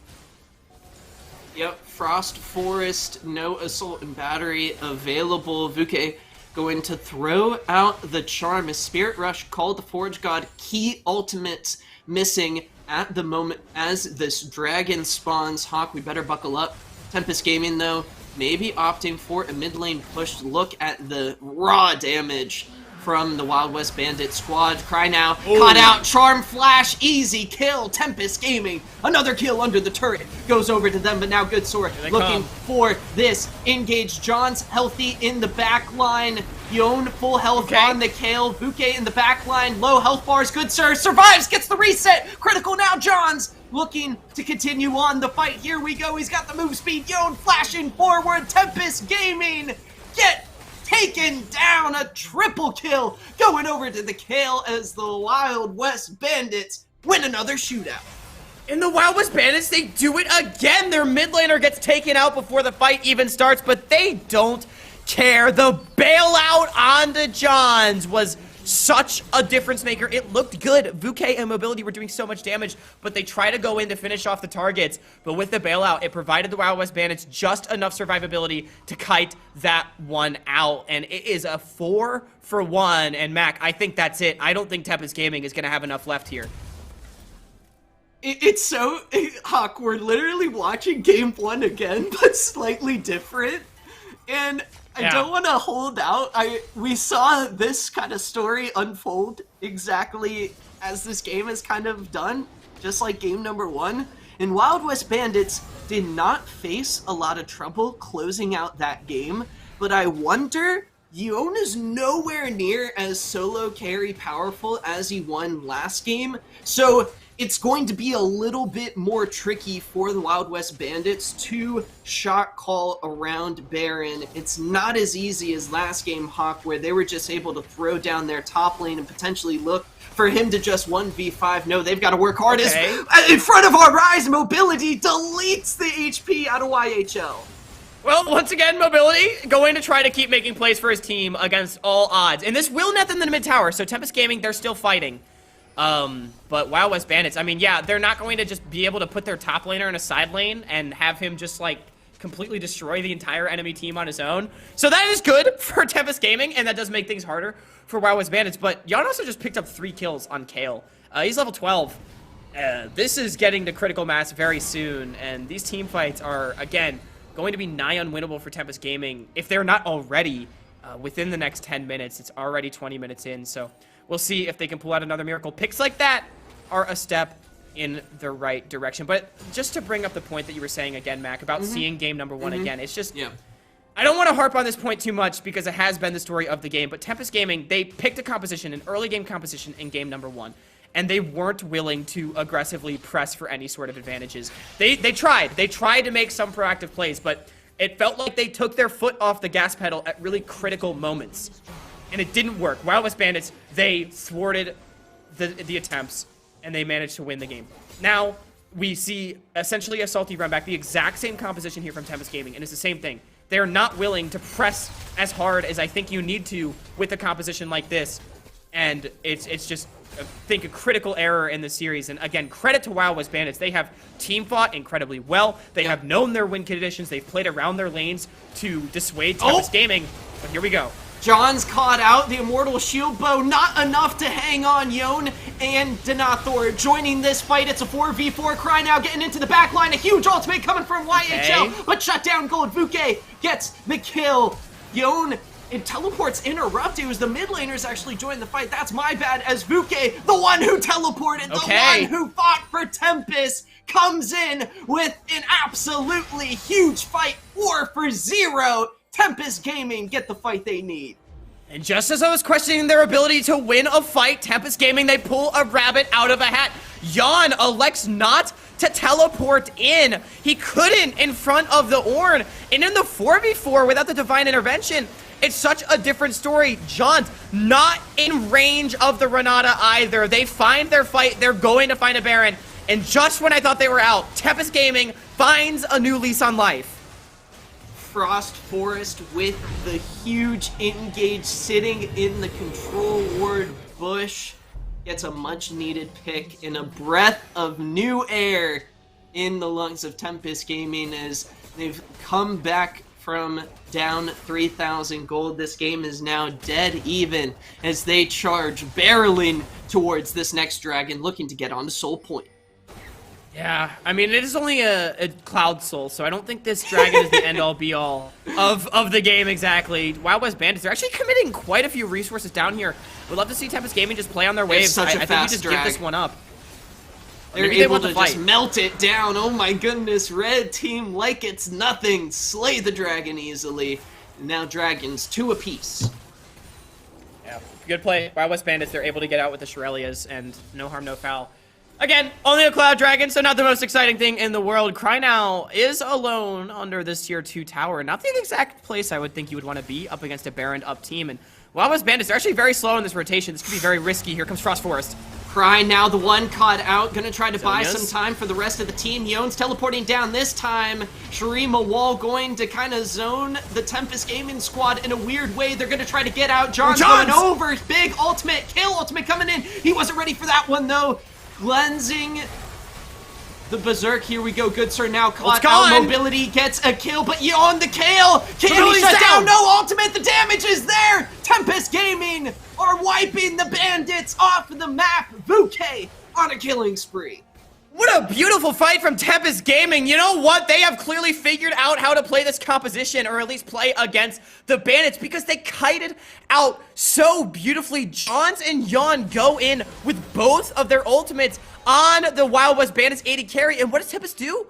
They just run away. They run away from the hostile takeover. They run away from the Zeri. They wait until the cooldowns expire. And then with nothing left, the re-engage from Tempest is good. And credit to Frost Force and Vuke. They have weaved their way in and out of these fights so beautifully to try to find proactive plays for their team. It is... we're actually seeing it, Mac. We're somehow seeing this early game composition come back into this game with this Baron. Now, they're still only 2,500 gold ahead, which... in the grand scheme of things, is not that much. They didn't really get a lot off of that Baron, but it is a start. And if they're able to find another good fight around the Baron at 3.5 minutes, it might be before Yon hits level 16. It might be before this composition has hit critical mass. I think they've got one more chance. Look at mobility, Hawk. 3 items on the Lucian. Infinity Edge at the ready. Big performance now. Another pick. Denathor. That's the second time this game. It was a misdial. It was a misdial. It was the wrong number. Wrong number was kind of the issue there. Good sir, meanwhile, not the one to worry about. Following the etiquette of old Wild West duel, where you wouldn't actually shoot at the other person, it was just like an honor thing. But either way, no honor amongst the Tempest, it seems like, as Bella just chunks out the Udyr right there. But Tempest Gaming, they get what they came for. They get the tower. Whew. Big game for Tempest, trying to stay alive here. Good sir may have found the engage he's looking for. Deep Not a lot of TP follow-up. Cry now. Watch John's as well. The positioning for the Wild West ADC needs to be on point. Good sir, taken down immediately. Look at the flank from Vuke as well. Cry now, way too far back. Tempest Gaming pick up 3 kills, and they're gonna look to open up the base hawk. Are they gonna try to end the game? There's pings onto it. Denethor just TP'd into the mid lane. 30-second death timers, but Cry now is up, and with no Baron, it's so hard to siege into this Azir. They can at least get an inhibitor. Easy objective pickup here for Tempest Gaming. They've got all 5. Look at the death timers. Good sir on 15, YHL on 10. John's try. 15. Here we go. Buckle up. Can Tempest Gaming push us to game number 3? 10 seconds. First Nexus turret getting so low. Going to fall there for one more shot, and that is all Tempest Gaming are going to take for the time being. The death timers coming back. Wild West Bandits looking to maybe push for a fight here. Recalls are getting channeled. They're hunting. Oh, they're not going to find them. And Tempest Gaming gets out. Wow, Tempest Gaming, they get out, but they aren't able to end the game. And Yawn, level 15, getting so close to that all-important level 16. 3 items on the Kale, but Tempest Gaming, they win another fight. A really strange engage from Wild West Bandits. They want to pick off Frost Force, but that is a Guardian Angel, Frozen Heart, Divine Sunder, or Vi. Very tanky. Yeah, is the jungler of Tempest Gaming. Yeah, and the bear does not punch as hard as the Vi, it turns out, as the rest of Tempest Gaming shows up and is able to turn it around. Now, priority on a dragon here from Tempest Gaming. With Baron spawning in 45 seconds, I think third Cloud Drake is not the move, but Frost Forest is in on John's. Oh my goodness, ultimate coming down. John's getting so low here. The damage from mobility just high enough. Got him. Taking down Frost Forest on a rampage, good sir. Trying to stay John alive. 16. Bello gets deleted. Yone, can Yone have another carry game? This is where the Wild West Bandits need their top lane stud the most, Hawk. As Baron is up in 15 seconds, Dragon has spawned as well. Look at the rotations coming out. And now here comes the choice. Do you do the Baron? I mean, it's not even up for 10 seconds. I think Tempest Gaming, or excuse me, Wild West Bandits, I think they just get the Dragon. And Tempest Gaming forced to reset, so maybe a 1-for-1, but Wild West Bandits, they win out in the exchange. And again, the all-important spike has been hit. Yawn is 16. This Kale has hit the point in the game where she can take over. We saw her absolutely erase Bello off the face of the earth in that fight. And if not for the mispositioning of John's, Tempest Gaming would have likely lost the Baron as well, but fortunately Frost Force has been really on point with finding the Zeri so far this game to keep things competitive. Big item try to sneak it on the reset. Coming through, no vision. Scryer's Bloom is going to catch it out, or the Scryer's They don't do it fast Worm. enough. Look at the rotations. Cry now is there. Oh my goodness, Vuke trying to play zone control. Baron getting so low. No flash from the Udyr. Objective secured. Tempest Gaming get what they were coming for. Wow. That's it? Wow. I am amazed that they got away with that one. I thought with the Cloud Rip there was no way it would go down fast enough, but they just barely had enough damage, and Goodsir had no way into the pit, no flash on this Udyr, no blast cone available. Tempest Gaming, they get away with murder in broad daylight, but a really nice rotation right there, punishing the reset of Wild West Bandits, just kind of falling asleep on the macro a little bit, and Tempest Gaming, very crafty macro, keeps them in this game once again. Now, they're going to knock down their last outer turret of the game. You'd have to think the next team fight decides the game. If Wild West Bandits is able to wipe Tempest Gaming off the map and survive the Baron push, I think that's it. But Tempest Gaming, one fight with the waves pushed this far up, and we're going to a game 3. Vuke, Rabadon's death cap completed on the Ahri. 4 items on Mobility's Lucian.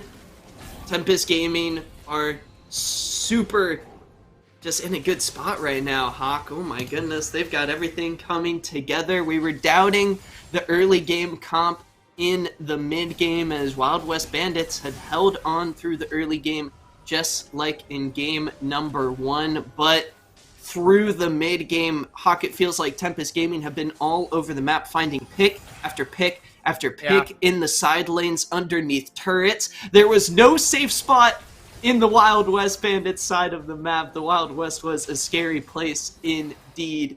throughout this mid-game, and now Tempest Gaming sitting up 5.5k gold with Baron buff, looking to continue opening up the base. But this Wild West Bandits squad, they are not, they're sticking together now, to say the least, Hawk. They do not want anyone to get picked off. I mean, it feels like nothing short of a miracle that Tempest Gaming is still in this position in this game, Mac. And I mean, to be honest, it is just incredible the ways they've been able to do it, because, I mean, truthfully, it has been, you know, the Wild West Bandits trying to go out on the map, but the Sheriff has come and shut them down. Frost Forest has found absolutely incredible picks, mostly onto the AD carry of Wild West Bandits, and if not for those critical picks from the jungler of Tempest Gaming, this game would have ended long ago, you'd have to think. But here we are, Baron buff on. One final push, one final team fight could do it, but here comes Australia's Wild West Bandits. They want the fight. Vukay's up on the top side of the map. Teleport is available. Flash. Shurima mobility gets caught out, but Cry now can't handle the Lucian damage. It's mobility's game as he's able to kite back and survive. Johns is going to look for the support. That's one pick going over, but look at the base. Frost and Vukay are opening up the Wild West Bandits. That's one inhibitor going down. Meanwhile, Mobility looking for YHL. Can't be slowed down. Now Vukay with Spirit Rush going to try to run, but look at the slows coming in. Flash, slap, Yon with the shutdown. YHL trying to survive the damage just enough. No, Mobility can't finish. One dash is going to do it. Forced. Meanwhile, John's caught out trying to face off against the Vi. Cry now has to be careful. Frost Forest backing off. Dragon in 50 seconds, Hawk. Potential soul for the Wild West Bandits. Oh, what is this game, Mac? Tempest Gaming 3v5 actually managed to kite it out and only lose Bello. They take an inhibitor turret as well as the inhibitor itself. Now soul in 40 seconds. It's only a Cloud Soul, so nothing game winning, but the chase down of Wild West Bandits not come through. That is different with a Cloud Soul. I don't think Mobility kites that one out if Good Sir has that. So can they pick Yod? This would be huge.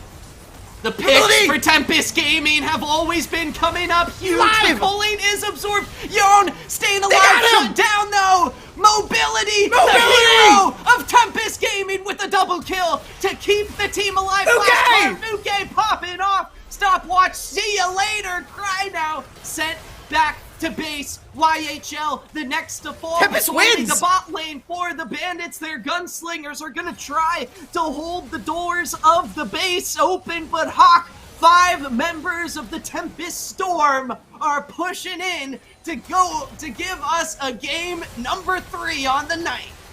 Yeah, this game's over. They're gonna clear them out. Johns cannot hold the base in Tempest Gaming. They somehow out-team-fought the Kale. They find the picks again and again, and Hawk, Tempest Gaming are sending us for some more League of Legends action. We've got more games coming y'all's way. Oh my goodness, I'm so excited. What a second match. Tempest Gaming turn around the story and turn around the series. I can't believe they won that, Mac. I can't believe they won that. It was insane. Tempest Gaming down at 20 minutes against a Kale Zeri Azir comp manages to win, and it's Frost Forest, Vukay, and Mobility playing out of their minds in this game. I talked about the Sheriff of Tempest Gaming catching the Bandits out in the Wild West. I mean, the picks onto Johns kept them in the game and got them that initial 4v4 team fight into the Baron that really renewed their lease on life in this game. Vukay diving in and out of team fights on this Ari, finding critical charms, and Mobility, the budding superstar of Tempest Gaming, just fighting every team fight immaculately, kiting it out, not letting anyone get on top of him, doing the damage, finding the 2v2 kill in lane. What an unbelievable game. Wild West Bandits, they fell short, and they were this close to getting over that scaling hump. And I think my biggest fear, Mac, is that this means that Tempest Gaming, they're going to go back to the early game comp one more time. We'll see if they're able to pull out a rabbit out of a hat again. Wow, what a second match. And we've got more coming your way. Don't click out of that browser just yet. Me and Hawk are going to take just a short breather after that close match between Tempest Gaming and the Wild West Bandits. Don't go anywhere. We'll be back with game number 3 in just a little bit.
Hello and welcome back to the Unified live stream, guys. Thank you guys so much for joining us for tonight's UPL playoff action. My name's Mac Dewey. Still joining me in the booth as we continue on our coverage is my main man Hawk, and we are going to game number 3.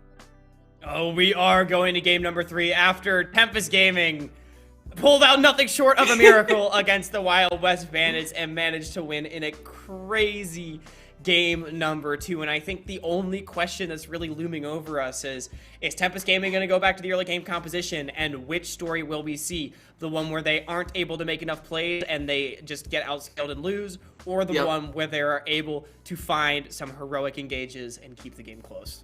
And it was Frost Forest on the Vi, turning the narrative around right in front of us, just finding pick after pick, starting things off alongside Denathor, who I thought had a much better game on the Ornn this time around. Turns out, not getting perma-shoved underneath your turret against the Alawi puts you in a bit of a better position to make plays on the map, but you still gotta go and make those plays yourself. You gotta make it out there on your own. And the calls of the Forge God with Frost Forest engaged, I feel like just continuously caught Wild West Bandits out where they simply were not looking. Yeah, I mean, in the final fight, they were able to get Yawn on like a rotation, and Denathor was able to knock him up with a Searing Charge, and that basically ended the game right there. So, yeah, the Kale the same effect as the Alawi. I think it was very strong still. I still think the top lane draft is a little interesting for the side of Tempest Gaming, but they were able to win, and that's key. They were able to find those critical picks, and I love that you bring that up. The engages from Frost Forest really were clutch. So, draft is getting underway in just a few seconds, Mac, and the winner here, of course, moves on to the next game in the winner's bracket. It is important to note that if you lose here, you're not out. You just go down to the loser's bracket. You're still in it, but obviously, you'll want to find a win to go as far as possible. We're underway into the draft for game number 3. Ladies and gentlemen, buckle up. The teams have swapped sides, so it's going to be a bit of a different game here for us in game number 3. Hawk, Tempest Gaming this time with the critical red 5 counter pick to maybe use or not use. We'll see. But we did watch in the previous 2 drafts how the Wild West Bandits utilized that red 5 pick to set up Yone with favorable matchups going in to Denathor's Ornn. So that potential kind of taken away. So a big shift up potential here in draft, as Denathor is not going to get his hands anywhere near that signature Camille pick. Nope, definitely not. We'll have to see the bans get shaken up, as Seraphine has traditionally been a red side ban so far. So wonder if we'll see the same Draven Poppy Fiora, and if Wild West Bandits will pick that one up or not. But red 5 counterpick will be really interesting in this game, because Denathor, of course, someone with a very small champion pool, but also we've shown, Wild West Bandits have shown that Cry now is more than happy to just blind pick the Azir. Yep. So that leaves the question of where do you actually go with this R5 counterpick? Maybe towards support, maybe to enable mobility. You have no idea, but it is the Lucian actually getting banned out here from Wild West Bandits. They feel that they don't have to ban that aforementioned Seraphine most likely, so they decide to take mobility off of that big comfort champion. He has looked very good on it so far, so it will be a different look for the bottom lane of Tempest Gaming this time around. That's right, and I feel like with the Wild West Bandits on the blue side, they could very well just insta-lock that Seraphine blue 1. They should. I mean, it's OP right now. It's the one champion in the game that I would consider actively OP. It is that Seraphine. I would expect to see it banned out here from Tempest Gaming on 3. We'll have to see if they do or do not. It will be a very interesting decision regardless how the Wild West Bandits open up their draft. Critically, though, Lucian and Yuumi banned away from Tempest Gaming. So what on earth are we going to see from Mobility and Bello? Hawk, this is a toss-up. I have no idea. Those are like their 2 signature champions taken off the board. Yeah, 2 weeks ago, we saw 2 games of Xayah from Mobility, but that was more of a situational counterpick into what were hard dive compositions. I'm not expecting to see that one come out. I'm interested too. You know, Mobility is someone that has shown a lot of different flavors. He's played things like Jinx, the Ezreal. I know he has a Jhin in his pocket as well. So there are options. Without the Yuumi, I think the value of Ezreal does decrease, especially because I think Ezreal is a champion that is not meant to win lane, but it has seemed like winning bot lane has been a big part of the winning formula. It is the Seraphine getting banned out, which does mean that Fiora that has been banned away from Yon 2 games so far is available. So that probably means no Sejuani and no Ornn again for Denethor, at least not until later on in the draft, as it is just going to be first pick Zeri. So clearly, John's feeling comfortable enough on that champion to pick it for the 3rd game in a row, regardless of the matchup. And now Tempest Gaming faced with what I think is a very critical decision, Hawk. Do you go aggressive into the Zeri, or do you try to somehow match the scaling? And with the Twitch pick here, Mobility is going to try and do just that. Yeah, Mobility, I mean, we've been seeing this a lot. It's not going to be with the Yuumi, but there are things like the Lulu that potentially you could go for. Karma, another champion that we've seen go through the draft twice now. It's a very important champion for Tempest. Wouldn't actually be surprised to see it picked up as a flex pick here if they wanted to go for that. But I'm expecting an Enchanter to be the option, but maybe they want to wait until 3. But no, it is just going to be the Lulu coming on the out. money, So they've Hawk. got the very strong bottom lane. They've got a lot of single target damage. Now, Twitch is not going to punish Zeri as hard in lane as a Lucian would, so it does mean Zeri will have an easier time scaling up, but it's going to be much more of a menace in the later on team fights, and Zeri still needs to respect those ambushes that can't come through. Yeah, a little bit of a shift from the game plan. Tempest Gaming, Mobility and Bello have their work out cut for them. In that bot lane, gonna be a very even matchup between the Twitch Zeri, Karma, Lulu. Cry now, hovering the Belveth. Oh my goodness, Hawk! Banned away. Wow, Banned good away sir. in the last 2 games. And he That's finally nuts. gets it. Cry now, getting a big carry champion. He's gonna be able to, take a Herald, maybe even win the game off of it. Who knows? But I really like this Karma pick here from the Wild West Bandits. The Karma just enables this laning phase so much. It is the strongest champion in this bottom lane in the early game. Its ability to dictate waves is extremely strong, as well as the range that it does have. But I heard your reaction, Mac. That's a Kindred being locked in. This is, I feel like, a special Frost Forest counter pick from when he needs to put the carry pants on. Kindred is his champion of choice. So really interesting. Messes with the pathing of the early game. It's kind of a shift from what we usually see from Frost Force. Usually it's very team-oriented, but now the early game is going to be, he's going to have to focus on himself, which will be very interesting to see how well he's able to pick up Kindred marks throughout the early game, as Cry now, with locking in the Belveth for good sir, is going to lose that Comfort Azir pick in the mid lane. And this Kindred pickup is really interesting. It's a different face that we've sort of seen from Frost Forest. Tempest Gaming. Frost Forest was known as very much of a carry juggler in Splits past, but so far on Tempest Gaming has been a bit more of a facilitator. I mean, we saw 2 games of Vi so far in this series, and I was talking about champions like the Volibear, things of that nature, Udyr maybe. So the Kindred coming through, it is a different look, but it's great into the Belveth. It is very difficult for Belveth to ever get on top of the Kindred and really do much of anything, and the Kindred can try to kite her out and play for the duels. But again, different look for Tempest Gaming. We'll have to see where they round out their composition. Now, Frost Forest will have the utility of that Lamb's Respite to help out the long-range backline they've ourselves locking in, and it seems like Denethor going to blind pick the Gnar. They banned the Aurelia. They did not ban the Fiora, Mac, and I think this is a Fiora pick every day of the week if you're Yon.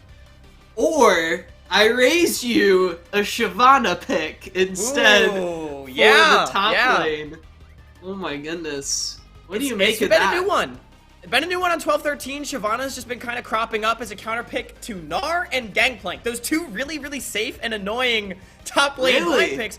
Shyvana has come up because she basically just stat checks you. She's a resourceless champion, so she can spam spells onto the wave. And then Pro 6 is just very, very difficult to ever do anything against. And it team fights pretty well. Most people have been going tank with the Frostfire Gauntlet, so if we're looking towards later game team fights, I mean, the core of Karma, Corki, Zeri is unbelievable scaling, and with a frontline like Belveth and Shyvana, you've got yourself set up well, but you can never discount, of course, the fact that the Twitch and the Kindred can output so much damage from very creative angles. An interesting final lock-in choice. Vuke gets the red 5 counter pick, but into Corki, it's kind of tough. We don't see an artillery mage coming in to counter the long-range rockets. Instead, Vuke's opting for a pick that we've actually seen from him before, the Silas going into Corki. What do you make of that, Hawk? Really interesting, because with the Kindred, you can't really pick an artillery mage. I mean, you can, but like something like Xerath has been generally considered to be the best counter pick to Corki. We saw APA play it in Proving Grounds, and it looked disgusting. But like it doesn't synergize that well with the Kindred because they want to do different things. Kindred wants to skirmish, and Xerath kind of just wants to sit there and right? So the Silas skirmish is way better. Exactly. Yeah. Silas skirmish is way better. It has CC setup, more reliable CC setup than something long range like that would have had. But into this composition of Wild West Bandits, I think this could be a really hard game to navigate, especially because when I'm looking at the ults, I don't think there's that many good ones here for the Silas. How does it even work with Belveth? I feel like that's such a weird, interaction. I don't know. We'll find out, if he automatically can kind of go into true form. This is going to be a wild game. I've got to buckle up. This is my first Belveth game to cast. You got to... With every new champion, there's always a first match with them out onto the Rift, so I'm super pumped to see how Good Sir does on the champion. It was likely banned away for good potential reasons, so Good Sir... Traditionally, for the Wild West Bandits, Hawk has been a big carry threat.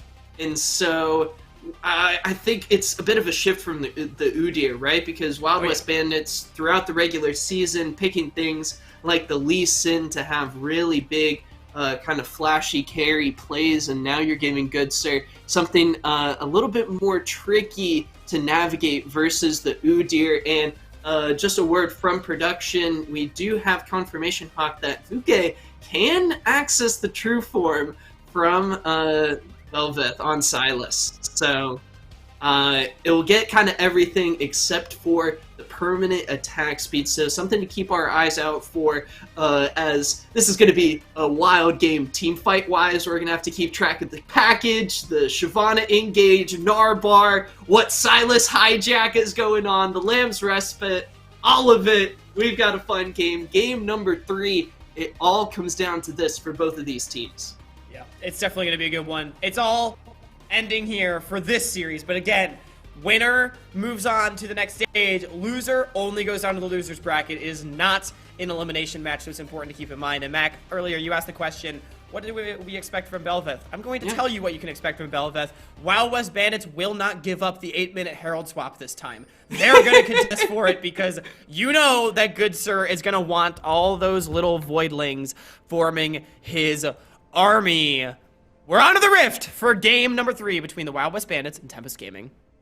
Welcome, summoners. Here we go. Get geared up and ready to roll for game number 3. Wild West Bandits this time on the blue side, going up against Tempest Gaming. 2 PG teams, one of them top 16 Tempest Gaming, looking to continue on growing and building on their success. Is their winner's bracket run going to get cut short a little bit early, though, and maybe set us up for a lower bracket run? We'll have to see, as no aggressive starts this time around. Frost Forest on the Kindred, and with Twitch Lulu, I don't think we're going to be seeing any invades, Hawk.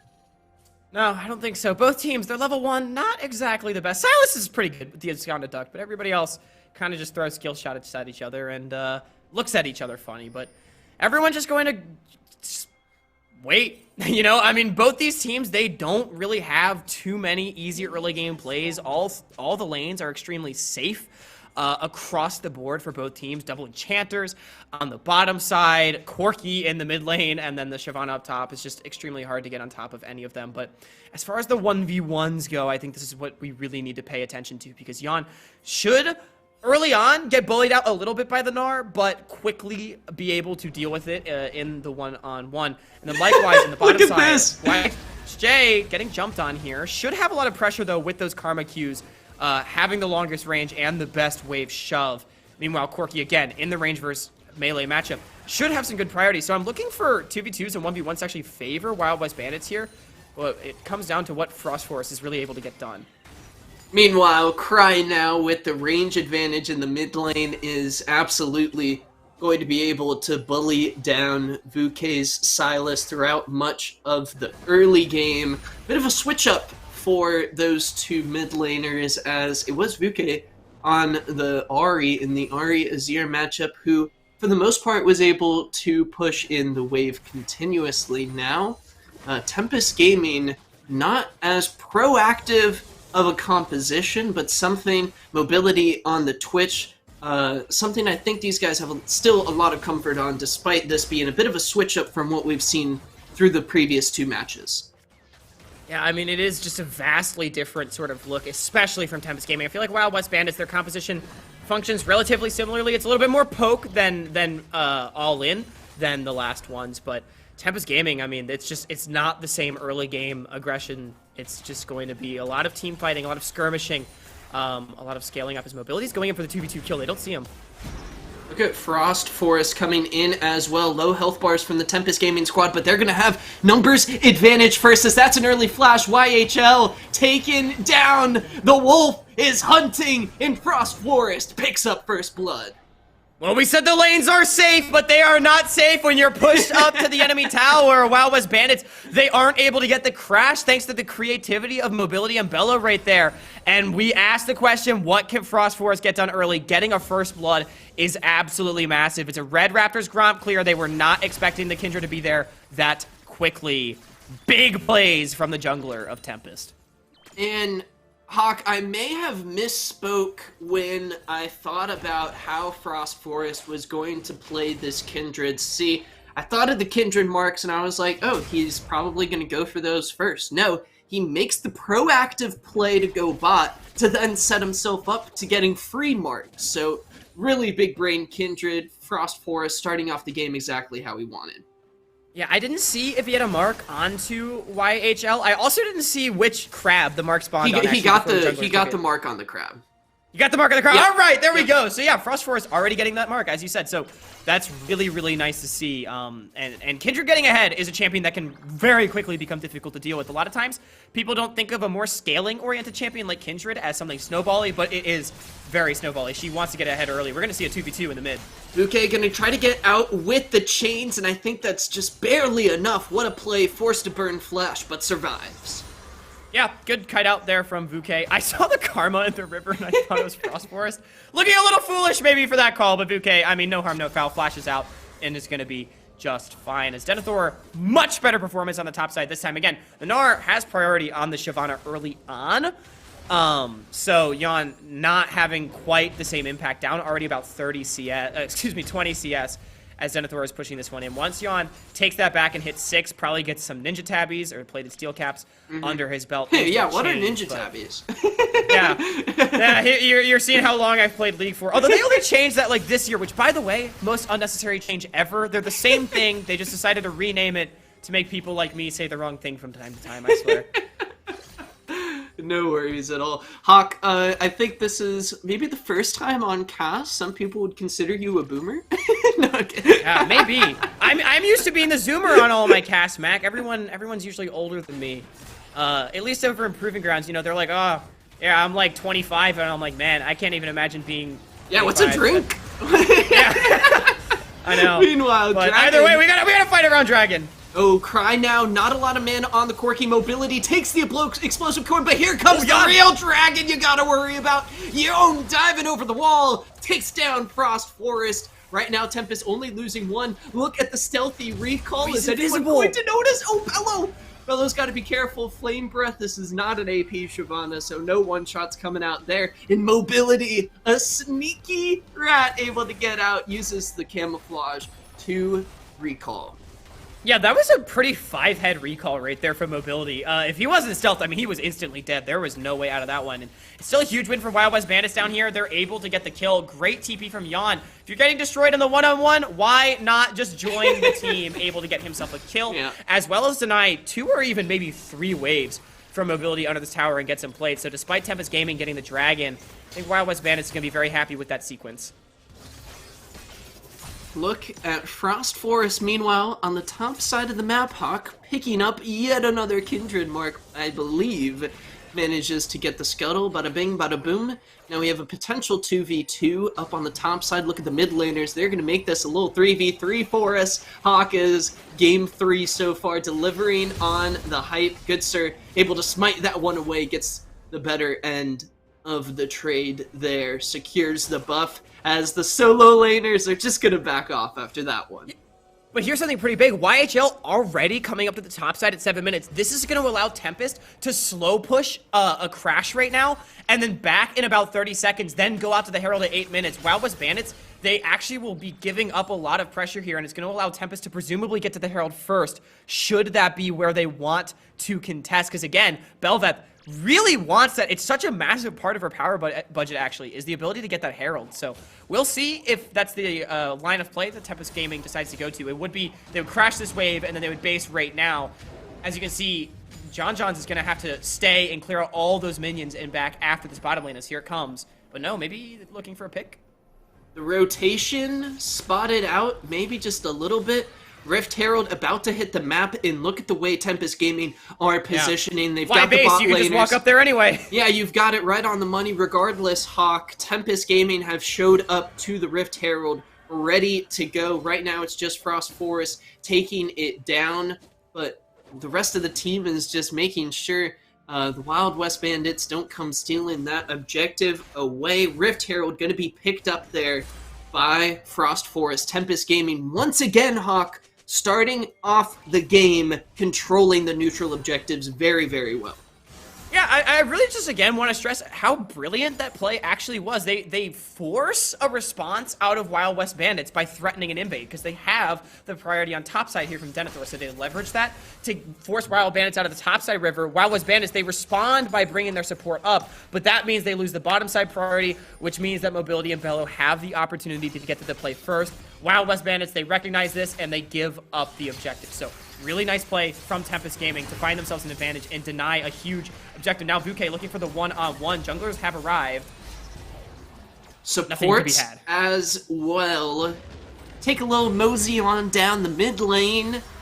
Cry now just going to be recalling as well as Vuke. Meanwhile, potential stat check coming out. Yon finds the mini Gnar. Whole lot of damage coming out. He's going underneath the turret. Has to back off. Has to be careful about that early tower damage. Meanwhile, Johns using the ultimate there, looking to continue fighting on. Watch out. Meanwhile, on the top side of the map, Yon, no flash, getting kited out. Denethor picks up the kill. And what a different story than the last game, Mac. The Shyvana counterpick this time for Yon not working out at all. Denethor up almost 50 CS, and he finds a solo kill. Clearly much more comfortable on the Gnar than he was on the Ornn, and that is a huge play. Top lane going horribly wrong, quite frankly, for the Wild West Bandits this time around. And, I mean, that feels like it's probably where most of Tempest Gaming's gold advantage is. Literally a 50 CS difference. Like, that is absurd right now. Denethor, pretty much 10 CS a minute, is just playing out of his mind on the Comfort Gnar. Package is available for this next dragon fight, as Vuke has a few more of those rockets to use up with his ultimate. I think critically, Hawk holding on to the Corki rockets there may have delayed this hijack ultimate for the next dragon fight. Yeah, that is a good point. I wonder if Tempest Gaming is just going to give away this dragon and trade it for top lane tower. You can see it's already down to only 3 plates, so a Herald charge and just a little bit of good old elbow grease should be able to take that one down. And team fighting into a package Corki, no matter how early into the game, is always a terrifying prospect. So I think this play makes a lot of sense. Tempest Gaming not going to bite off more than they need to. Oh, and look, Frost Forest also. Another Kindred mark! Let's go! As Teleport Yon is going to try to save this turret, but save this turret he cannot. Hawk, as Shelly is getting ready, just about finishes it off, but critically, Frost Forest taking a whole lot of damage, gonna have to use the Denethor, get in the Lamb's Respite, it saves everyone as they survive the turret in the safe haven. And they get the first turret, but now Cry now gonna try to play clean up through Bello. Keeps the team healthy though. Good Sir trying to come in and pick up some kills. One finally falls. Frost Forest is the first. Now, picking up a kill onto Good Sir Hawk. It is a 1 for 2 at the moment. Tempest Gaming, they pick up the turret and they get 2 kills as well. Yeah, Bouquet still looking for more. Flashes forward, comes up empty onto Cry now, but what a bizarre sequence that was. Both Frost Forest and Denethor tanking up the tower for no reason, and then it actually baited Yawn into going in, and he couldn't kill the Kindred through the Lamb's Respite, so then it gets him super low as the Gnar and the Kindred are DPSing him, and what a crazy sequence. At the end of it all, Tempest Gaming, they get exactly what they came for, 2 kills and a tower in their back pocket, and they're up 3,000 gold. It's been the cleanest early game that we've seen so far, and I think a big part of that has been Denethor actually winning on the top side. It's just such a great comeback from this player in the series. He has just completely turned it around, Hawk. Up 50 CS still, and Tempest Gaming looking strong as a top 16 PG team should in the UPL. They are fighting to the very end up against the Wild West Bandits, as with no objectives for the next little bit here, we do have to keep our eyes on the second Rift Herald, as you mentioned. Very, very important to Good Sir's game plan on the Belveth, and it could be very much, I mean, for Tempest Gaming, not only is it valuable for them to steal the Rift Herald and to use Shelly out on the map, but it limits what Good Sir is able to do for the first 20 minutes, and right now they're in a position to just completely neutralize the Wild West jungler. They definitely are. I wonder if we can get a stack check on Frost Force. I know he's gotten a few marks so far.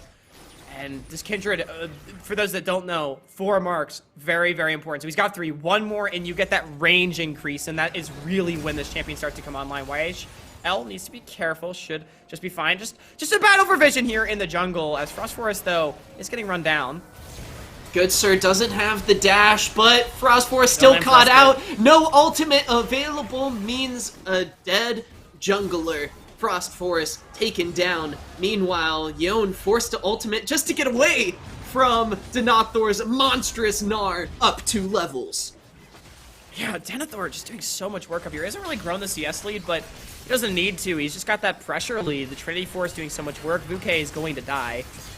Yeah, this one's not even in the conversation to a potential comeback. Meanwhile, John's just going to dash right out of that. Meanwhile, Good Sir not really able to really utilize the true form. It looked like did get it there, but not really looking to push.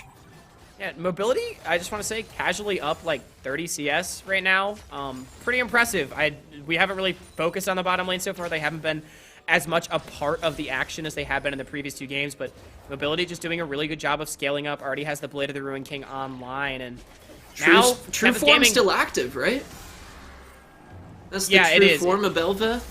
First Belveth game. Want to make sure. Yeah, I think that's true form, because she got the purple bar and she's got the big wings, but Tempest Gaming, they're again denying the Herald here though, so they're not letting Belveth get what she really desires, and that's even with Vuke teleporting down to the bottom side. They were very confident in that play.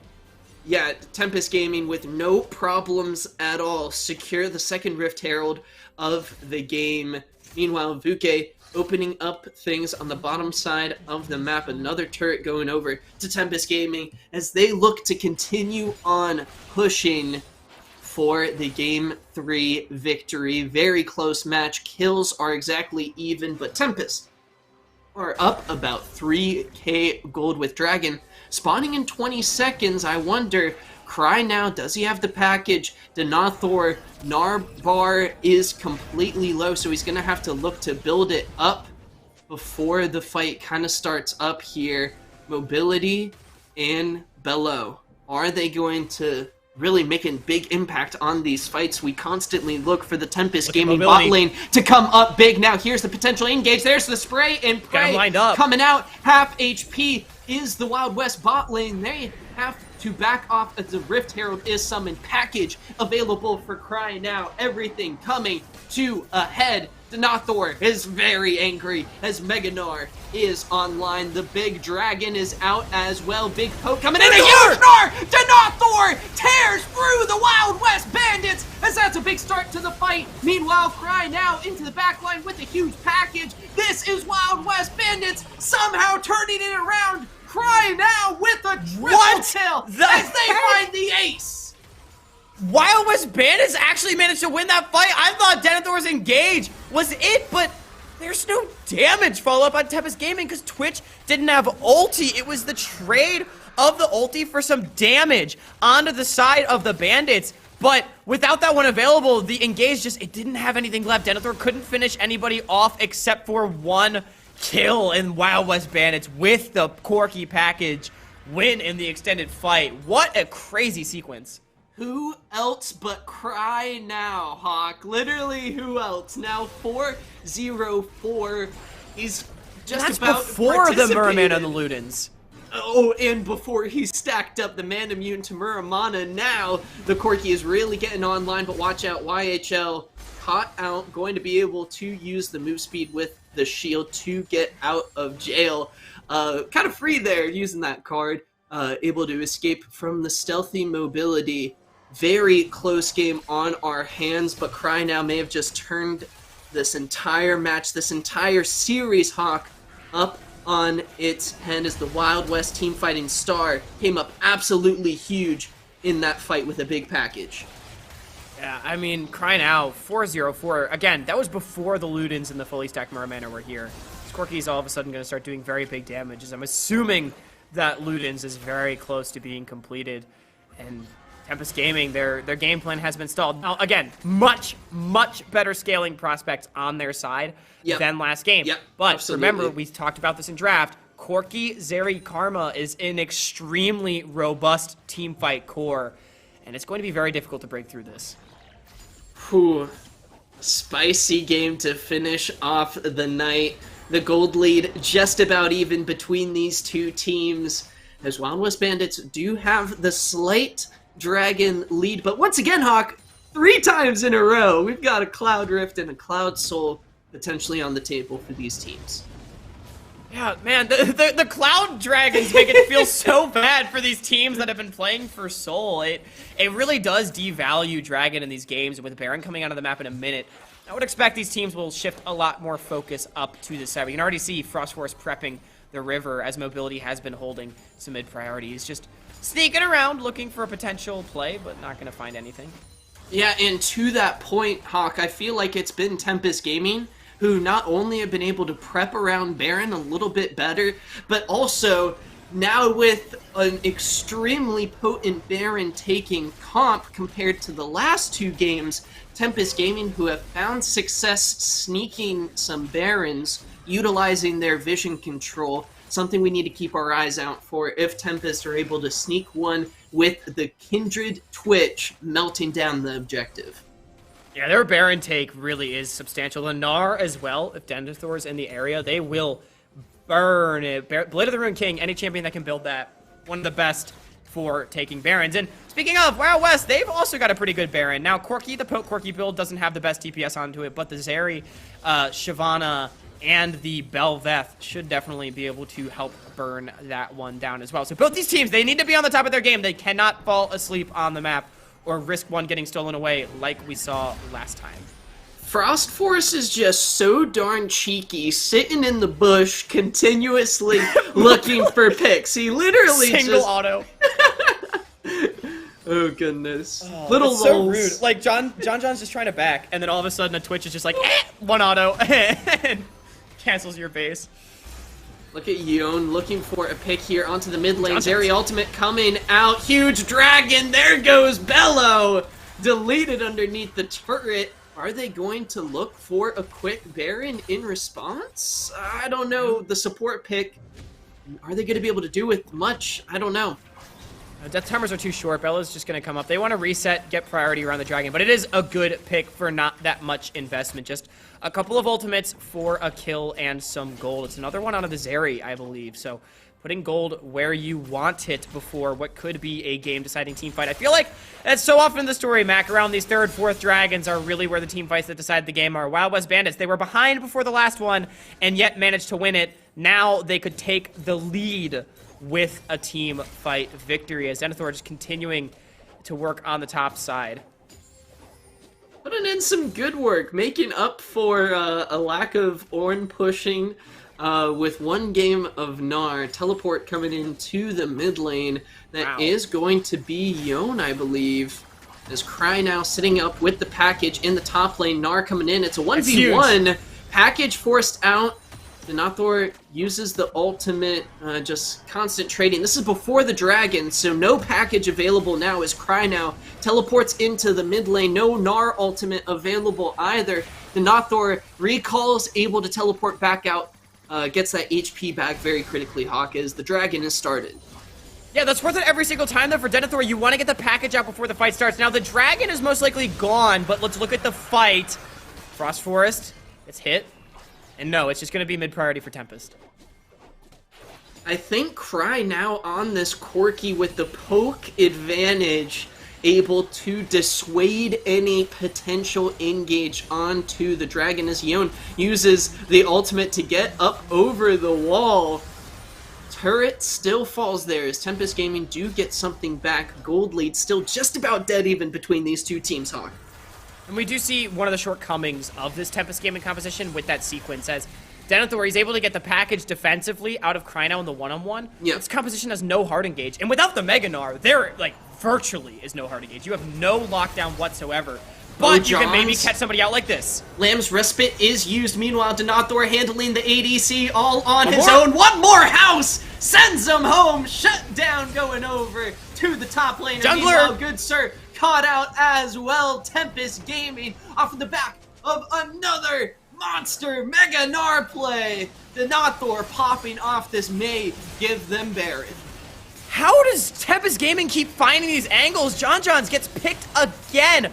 It killed them in game number 2, and now in game 3, Tempest Gaming, they come up with the play. Mobility has been so creative with these flanks, and Denethor once again finding a massive play. The turnaround from this player in the series, I'm going to say it again, has been substantial. 3-1-3 finds the pick onto the enemy ADC, and last time Tempest Gaming, they used the Baron to put themselves firmly in control of the game. They might be able to do it again. Exactly, and it's really, I mean, they get a huge gold swing. They're now up about 1.5k gold.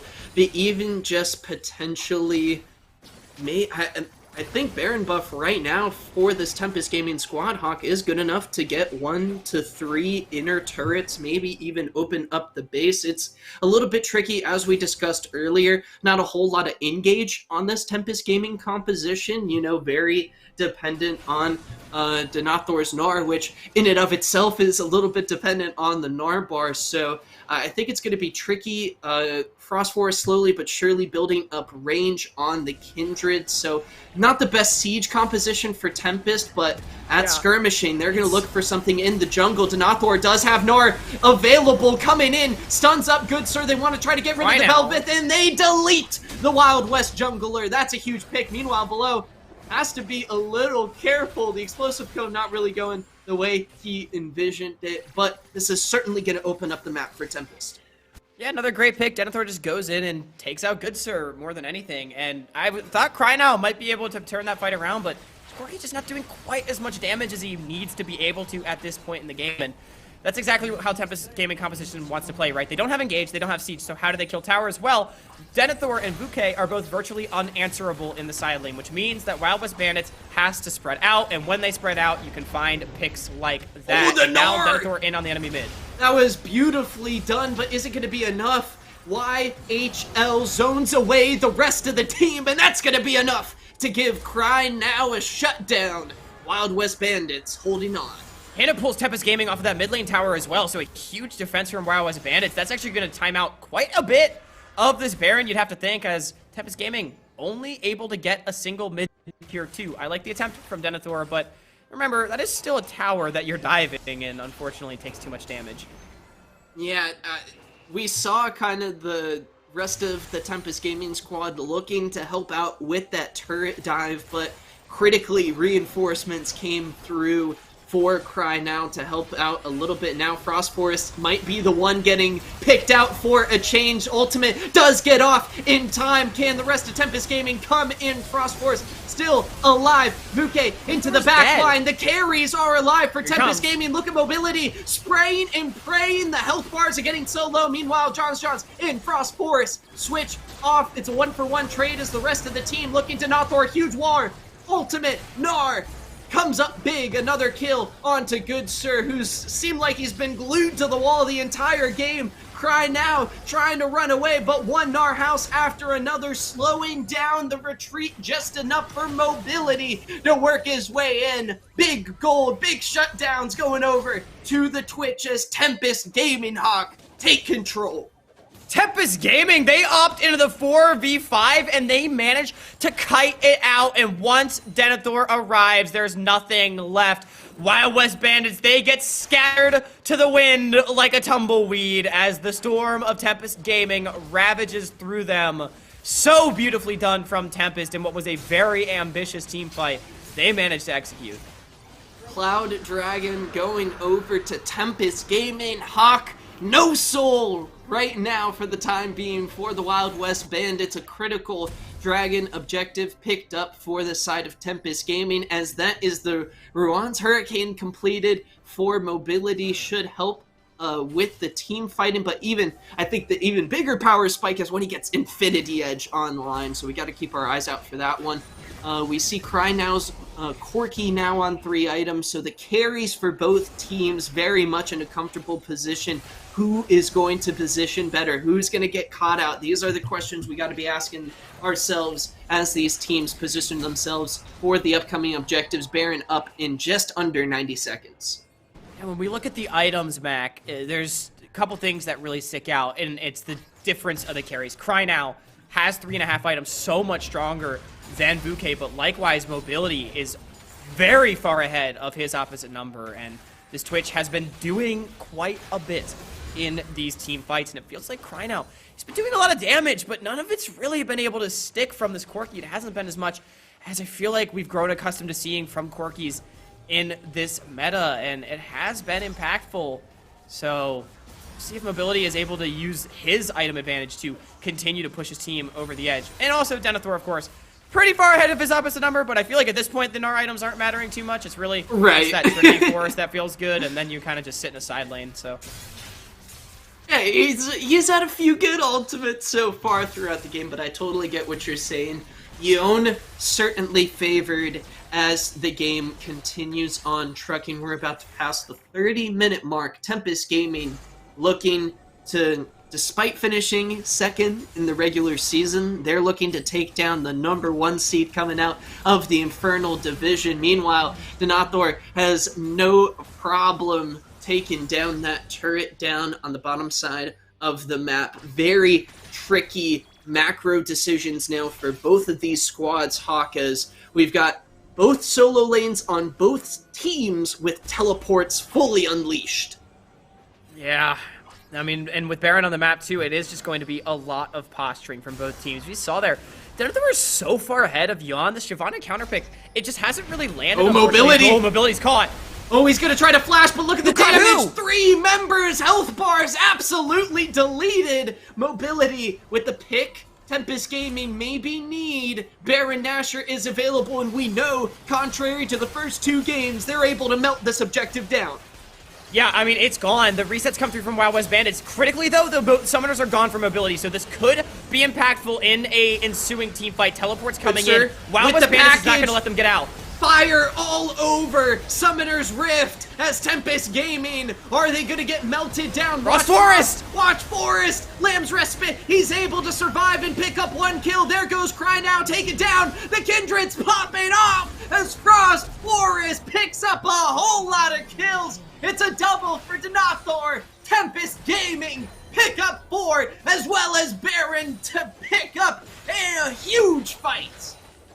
And the Twitch may not have had summoners, but Frost Forest did, as he goes in on the Kindred and deals the damage in this fight. And Mac, this is going to be it.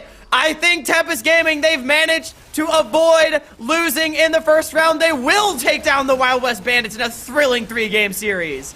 John's the hero Wild West Bandits need. He's gonna try to dance around, but once again, Denethor shoves the Bandits into the wall, and they're moving on into the next round of playoffs. Tempest Gaming take down the Bandits in 2-1 fashion, coming up in an absolutely monstrous fashion in game number 3. Denethor unleashed onto the Bandits.